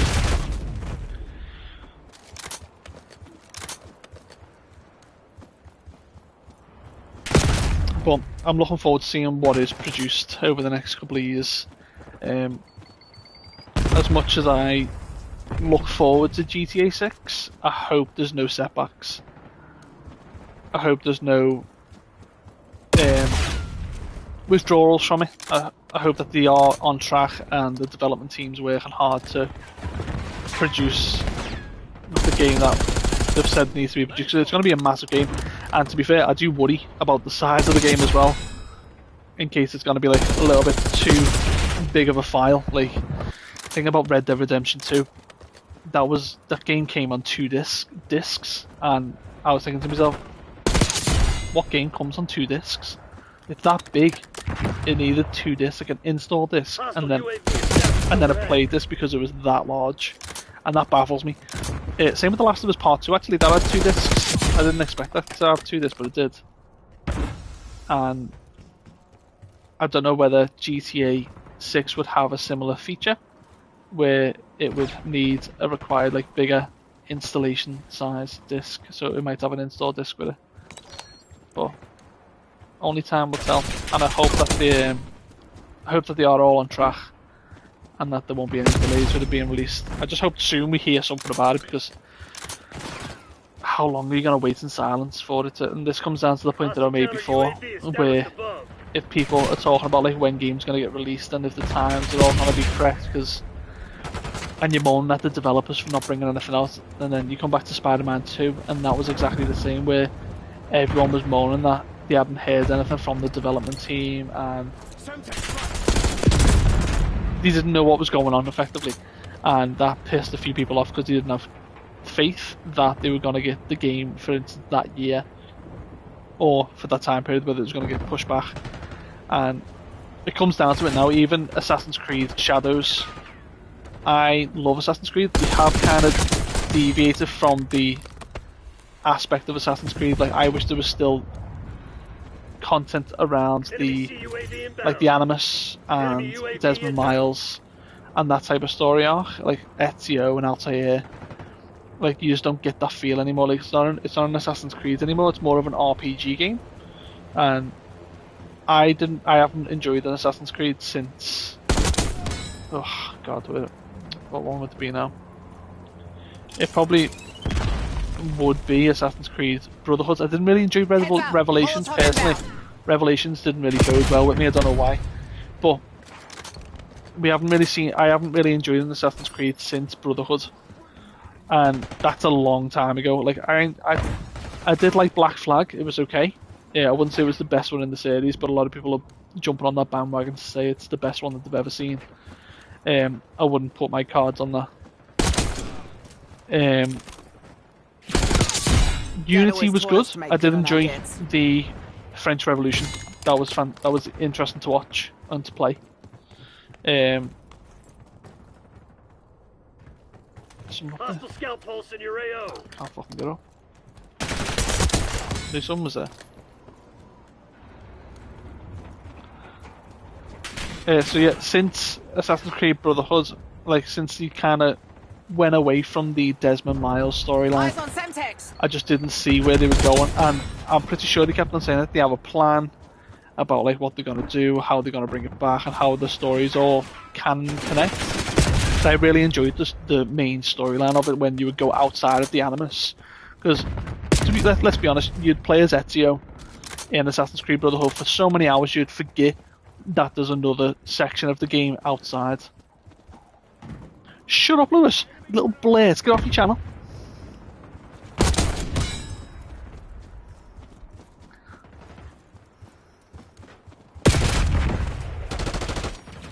You're watching, aren't you? So you're still engaged, you're here. But anyway, going back to By the By, there hasn't been an Assassin's Creed that's been written since then, and you would always want to go outside the Animus to see what's going on in the main life, and like, it would come to a point where the years would start to come closer.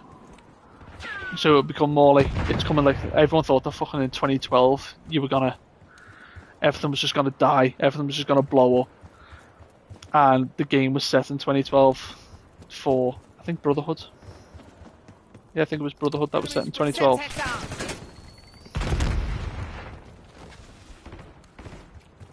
And everyone thought that everyone was just gonna completely die and end at that point, which wasn't the case.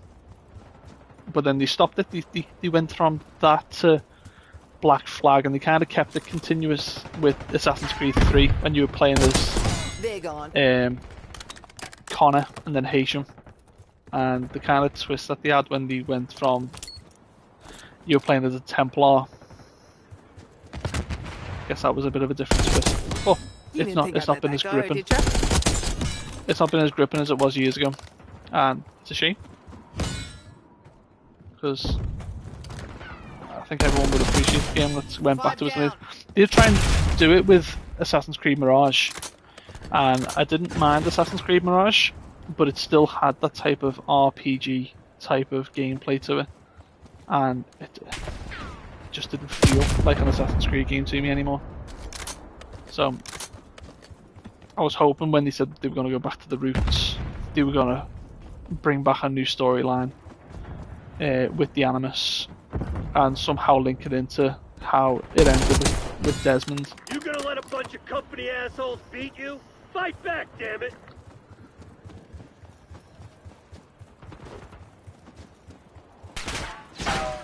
Well, let me get a shot from here.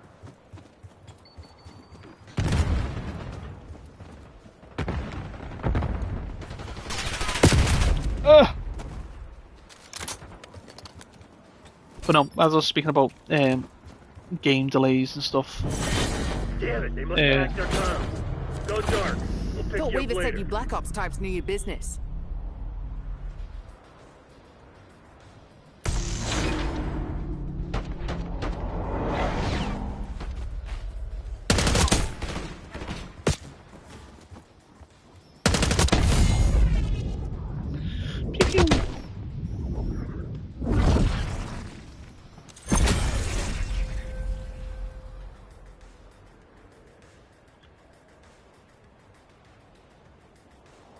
But yeah, going back to games being delayed, I prefer games to be delayed. Obviously, we're only on this planet for a certain amount of time, so no one wants to fucking die before GTA 6 comes out. But with Assassin's Creed Mirage, Ubisoft have kind of got a bit of a track record of rushing games in a way, and then releasing games when they're not fully ready to release. Like Star Wars Outlaws was a good game in context, but it did have its flaws. So there was a few updates that need to be done with that. And if they're not ready with Assassin's Creed Shadows to be released, then wait. I'm not in any rush for it. I know that a lot of people aren't in a rush for it either, but it's waiting for it. That's for some people that don't really like that. And when you see developers doing pushbacks, it kind of puts doubt in your mind when you're trying to think about, right, am I going to pre-order this or not? So people don't really want to be doing that.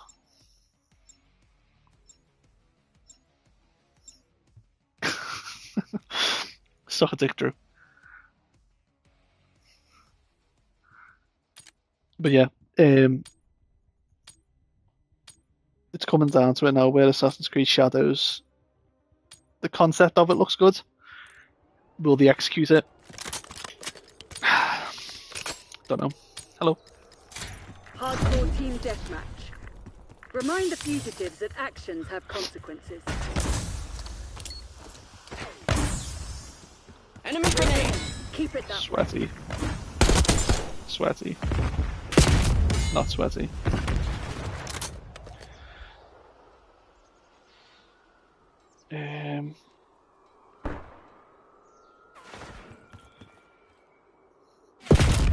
Shit.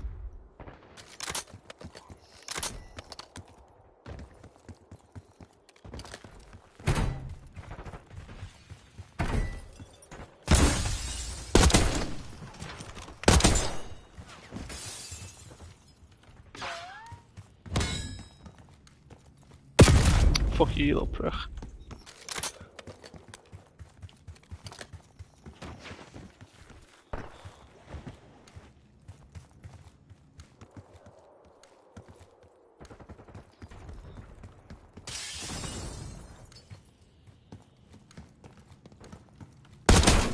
Got you, you fuck! Language.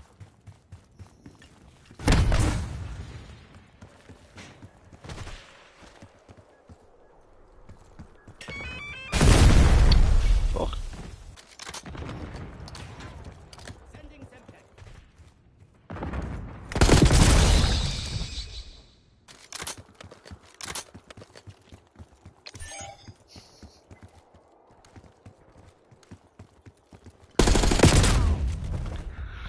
Not good, not good, not good. Hostile UAV established overhead. You're falling behind, Crimson. Hostile counter UAV established above. But no, something needs to change when it comes to the PlayStation structure of games.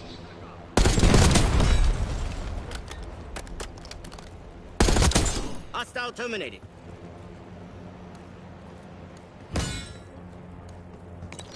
Semtex front! Sometimes I find that I play better when I'm chatting shit as well.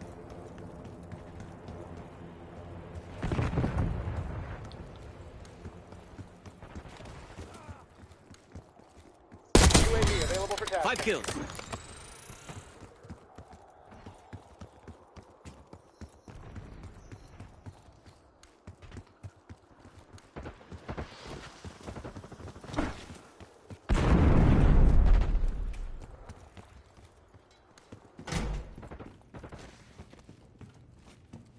Mark entry available.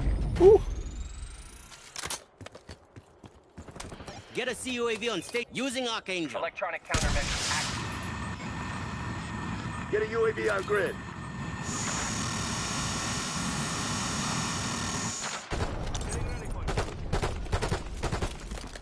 Cloaker MTL, 50% check. Your counter UAV has been destroyed.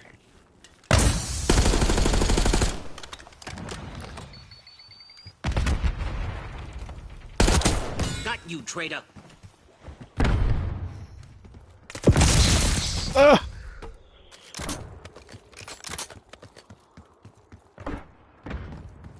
But there's been so many games that haven't been fully got the potential of them. So I know that remakes are all the fucking rave right now, and Enemy I've UAV inbound. personally not played the Silent Hill remake. I've seen it. Does look good. Not personally played it myself. But I think it's like the more of a generation thing. Like you need to experience it. You should have just really played it back then.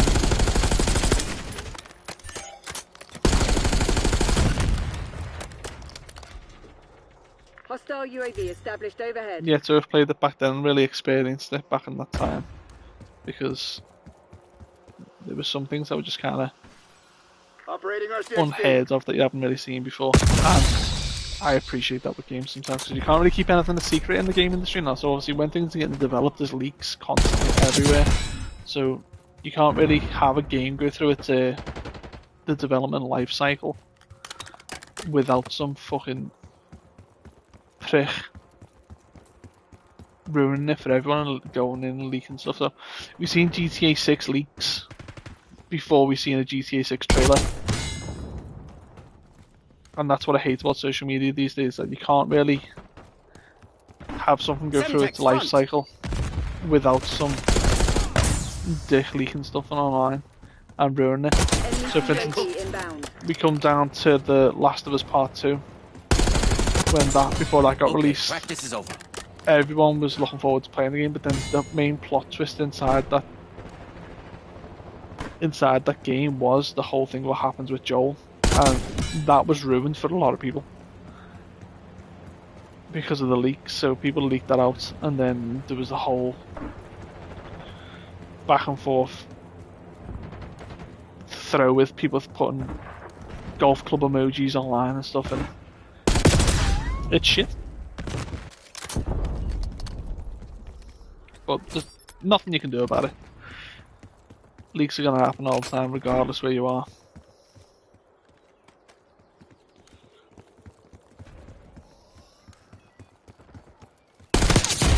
Headshot.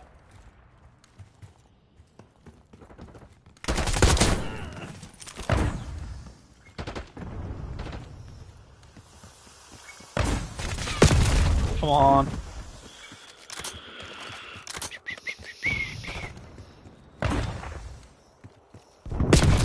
How do you fuck do you know I was there? Near on, requesting Enemy UAV. UAV inbound. UAV in the turn. We have eyes on. Your UAV has been destroyed.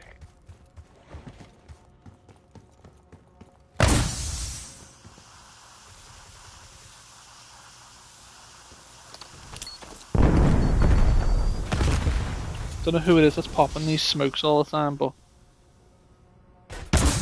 that's another one as well. He keeps on doing that. Semtex front. Nope. Yeah, I'm just gonna go round.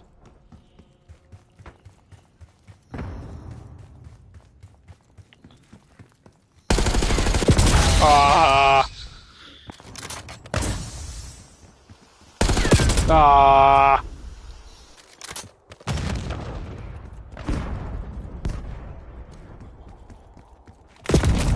Fuck's sake.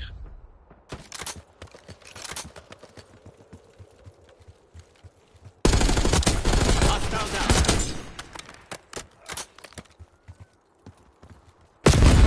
Fuck, he was just Enemies waiting have for me. disarmed your spring mine.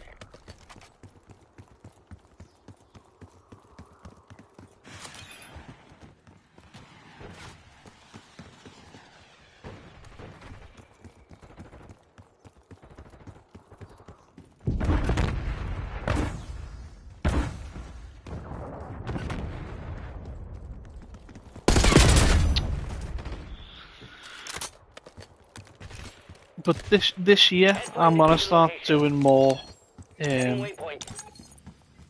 voiceover content. So I normally just take photos in games and not really make any communication with it or speak about the thought process of what I'm doing when I'm trying to take a capture. So I think as I'm doing the captures, I'm gonna start doing a lot more. I've got a couple of videos that are already uploaded on YouTube.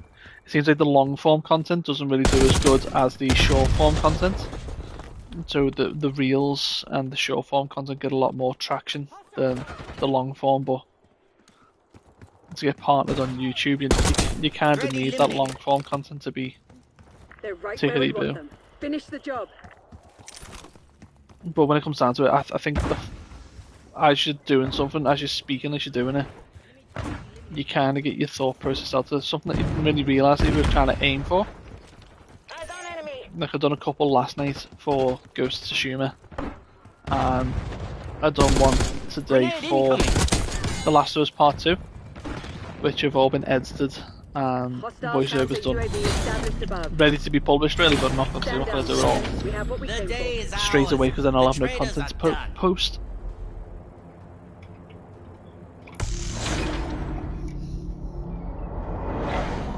A little camping bitch, yeah. Hostile So confirmed. that's how we knew he had that fucking scope on it. That's why he was popping smokes all the time.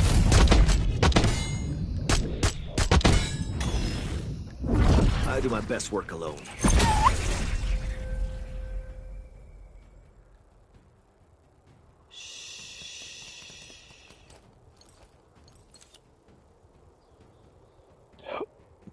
Pardon me.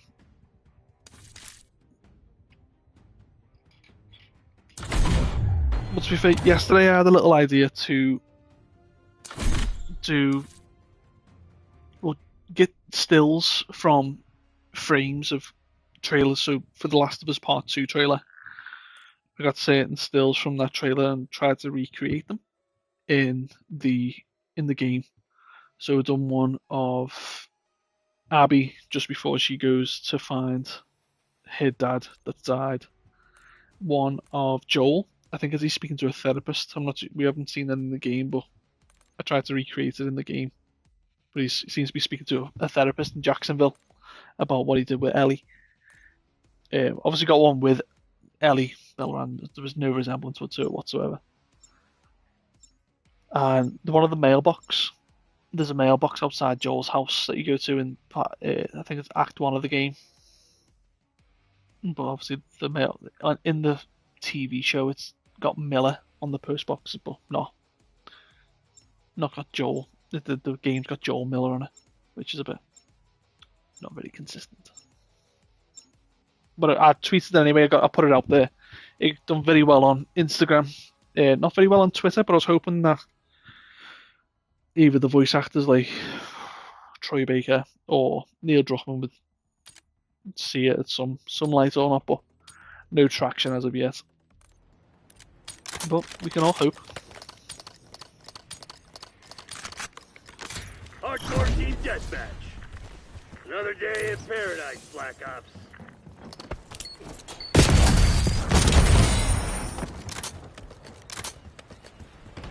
Tick, tick, boom.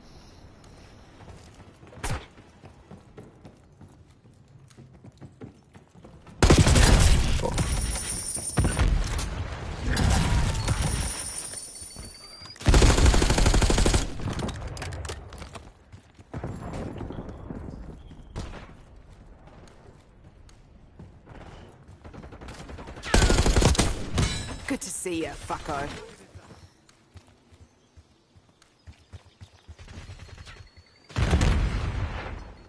He died.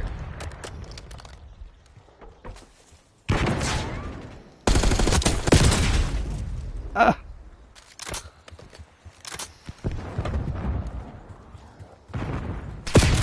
Ah!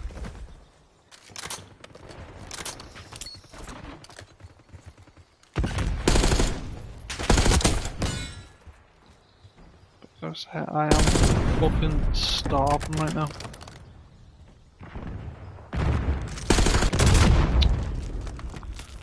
Beach.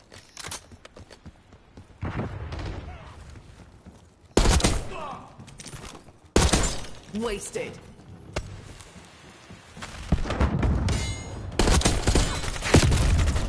Red light.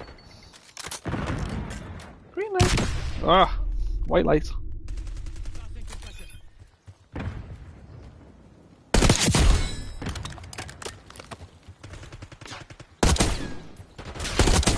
Did him in. That skin sticks out like a sore thumb.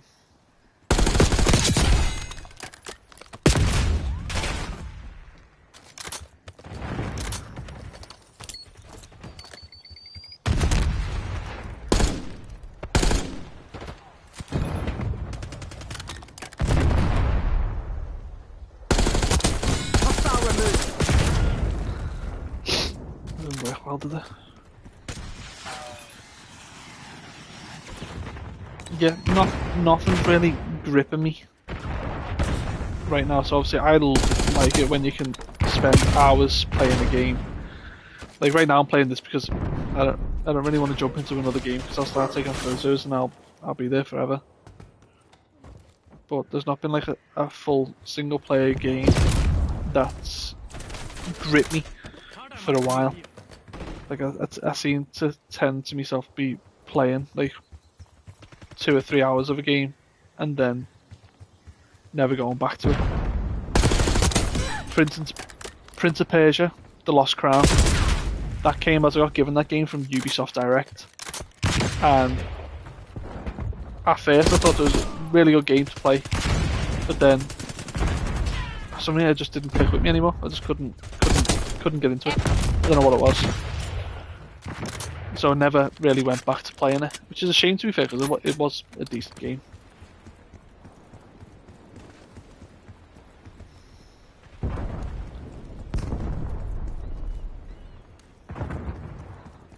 I like my suitcase.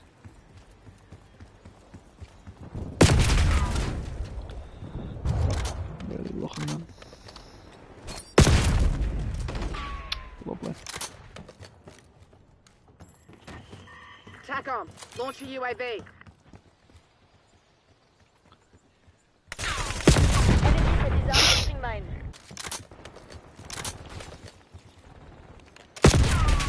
Fucking camping in that corner, man. Oh.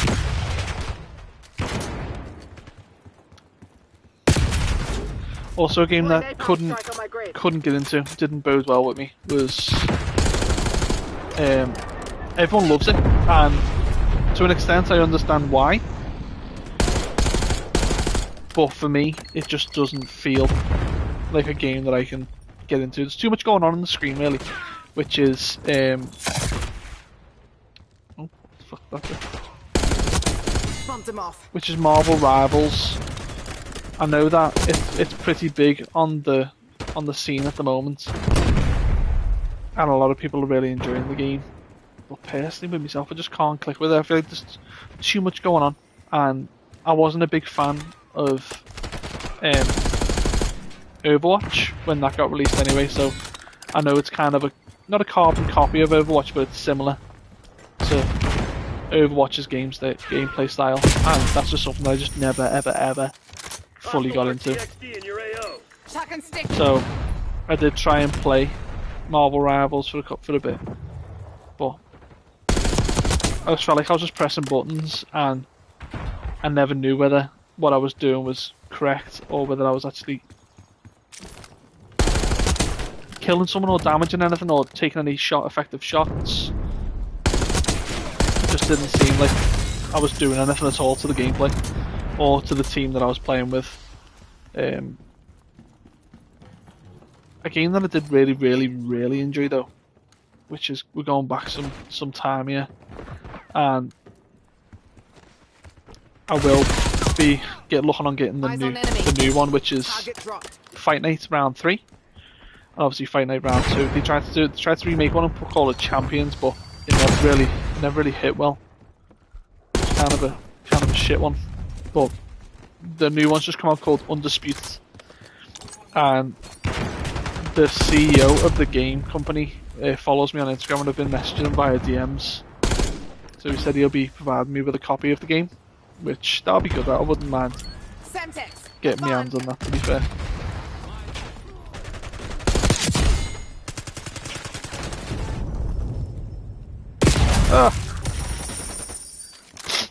Yeah, I love playing that game years ago. Like, it was a really good boxing game.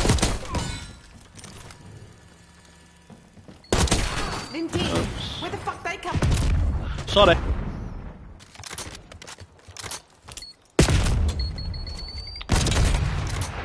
I didn't mean to friendly fire then. Grenade. You've fallen behind.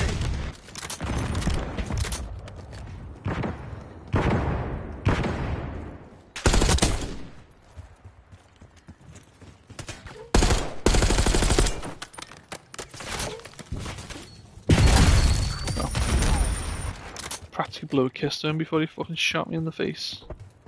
You're planning on giving up. Do it now. If not, get to work. Ah! I like my suitcase. It's in my head, that. My niece showed me that as well. She randomly popped up saying, I like my suitcase. Now it's in my head. To be honest, I don't believe it. I don't really play Fortnite. And when I do play it, it's only like coming and going, like a passing game to play. But I had my niece round about a week ago or 2 weeks ago, and she's good at the game, to be honest. She's only 12, but she's really good at the game, and I'm shit at building, and she taught me how to build, and now I'm getting pretty decent at it, to be fair. And I've never really understand the build mode because I always found it very frustrating because one minute you'll be having a one-on-one with someone, and then the next minute they'll be flying in the sky in some fucking house, and you're thinking, how the fuck did you get up there? But she showed me how to do like the standard editing of certain things and how to build like simple structures, and I thought that was really good. So I'm quite happy that she showed me how to do that. So I'll have to practice on it for when she comes around. I'll have to be the building master.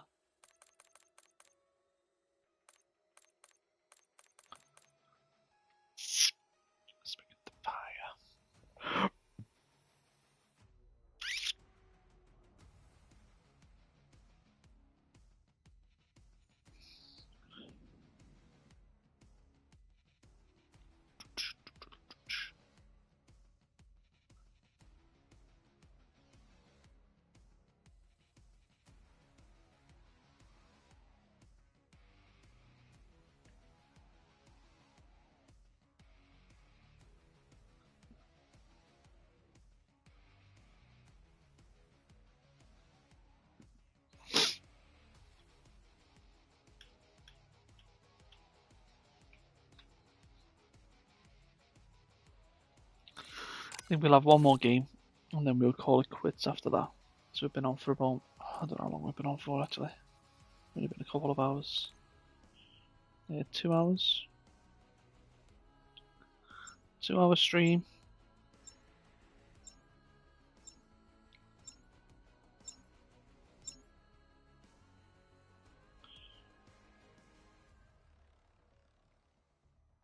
I'm about to go and grab something to eat because I'm absolutely starving.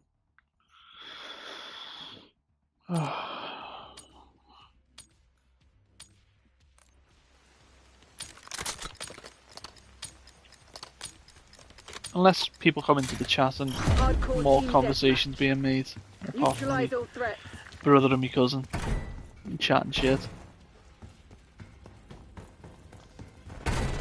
We've taken the lead. Stay on task. Ah, fuck.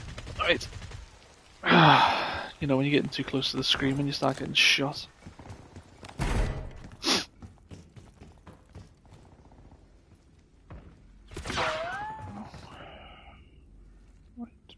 I've seen someone move into the left. Hostiles reclaimed the lead.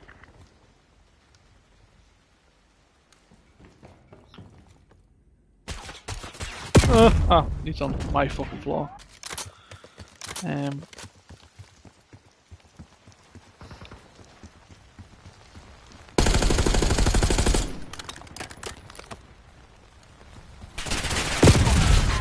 Joe, I don't think I'm playing properly because I'm hungry.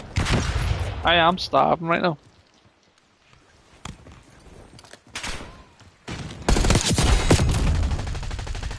Headshot. Headshot.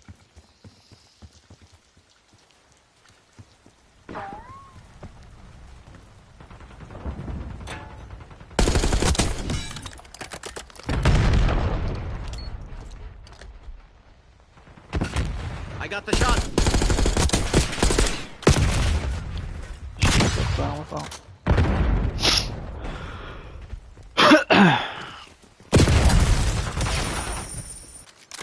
Sometimes it comes down to whether I wanted Naughty Dog to give us Last of Us Part 3 or release a new IP. I did know Neil Druckmann when he was doing The Last of Us Part 2. He did say he wanted to work on a different IP.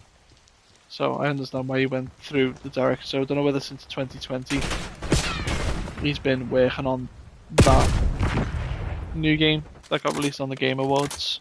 And by the way, fucking 21 Pilots with that absolute banger of a song from The Line. Like, where did that scream come from at the end? And it's, because that was such a good song, I do wish that they kind of re-released it on Spotify. Because that version of it is just fucking incredible.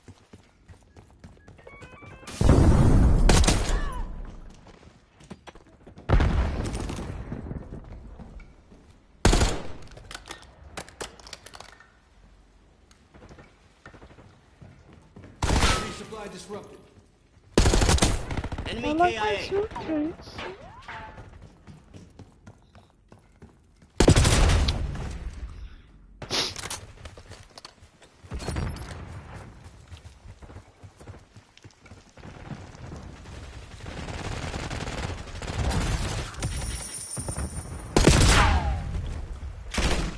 Sending stun. Save that just for you. Oh, come on, bullshit that. Shooter identified. Consequences, asshole.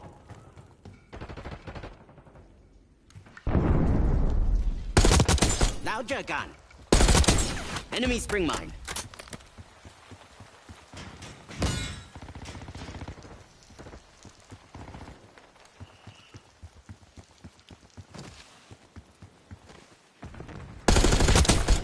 Bye-bye. Oh, come on, how the fuck do you know I was there? Enemy taken down.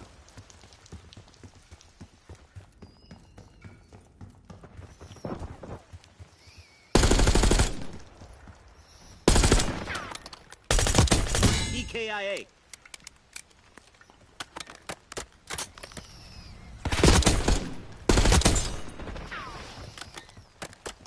Pew pew!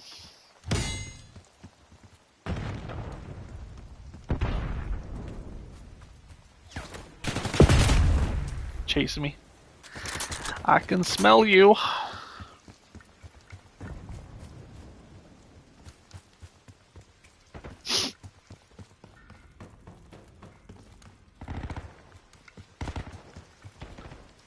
But yeah, I don't know what it is recently, but nothing's gripping me when it comes to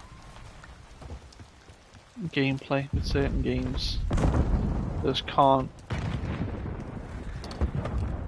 focus my time. I think to myself, is this going to be worth me spending the next 3 to 4 hours of my time playing this game, or I'm going to just, at the end of it, think, that was fucking pointless.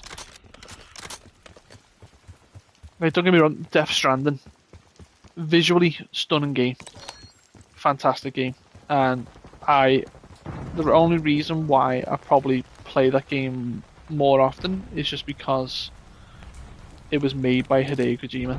If it was made by anyone else, I probably would never have played that game. And even now, I still haven't completed it. I haven't completed Death Stranding yet. I know there's probably more opportunities to get photos in that game, other than what I've seen already. But it's just tedious. It's too... What's the word? It's too long-winded.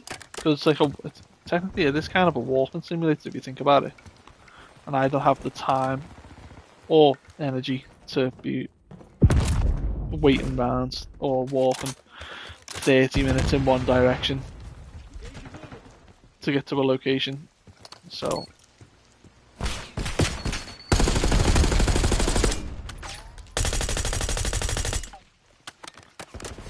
was a massive waste of resources and bullets.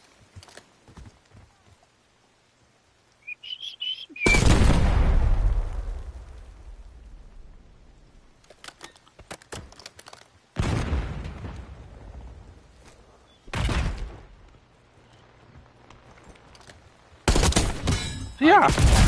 Oh, fuck. Your spring mine was disrupted. Of course it was.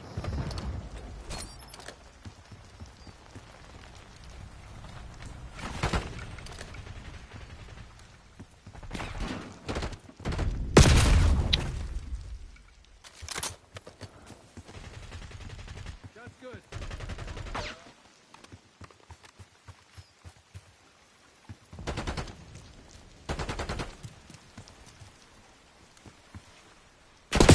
Come on. Normally I do stream on Twitch, which I'm already like not partnered, I'm affiliated on Twitch. But because I upload onto YouTube, I always thought it's fitting for me to kind of get a bigger platform when it comes to streaming on YouTube. I don't stream often, like it won't be a freaking regular occurrence. Me coming on here, I'm far too far too busy to be dealing with that shit.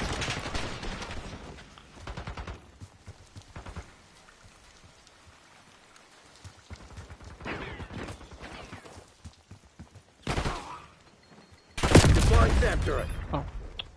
Just thinking, where the fuck was he?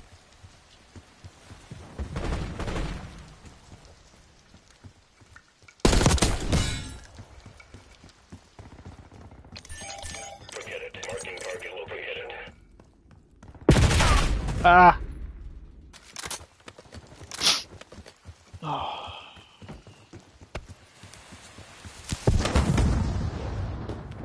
You're being outplayed, Crimson One. Step it up.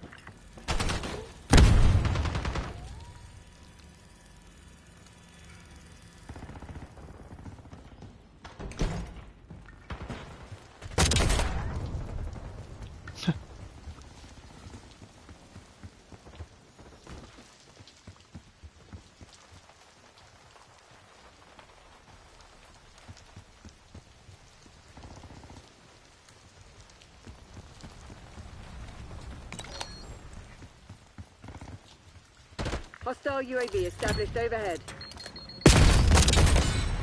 Gotcha!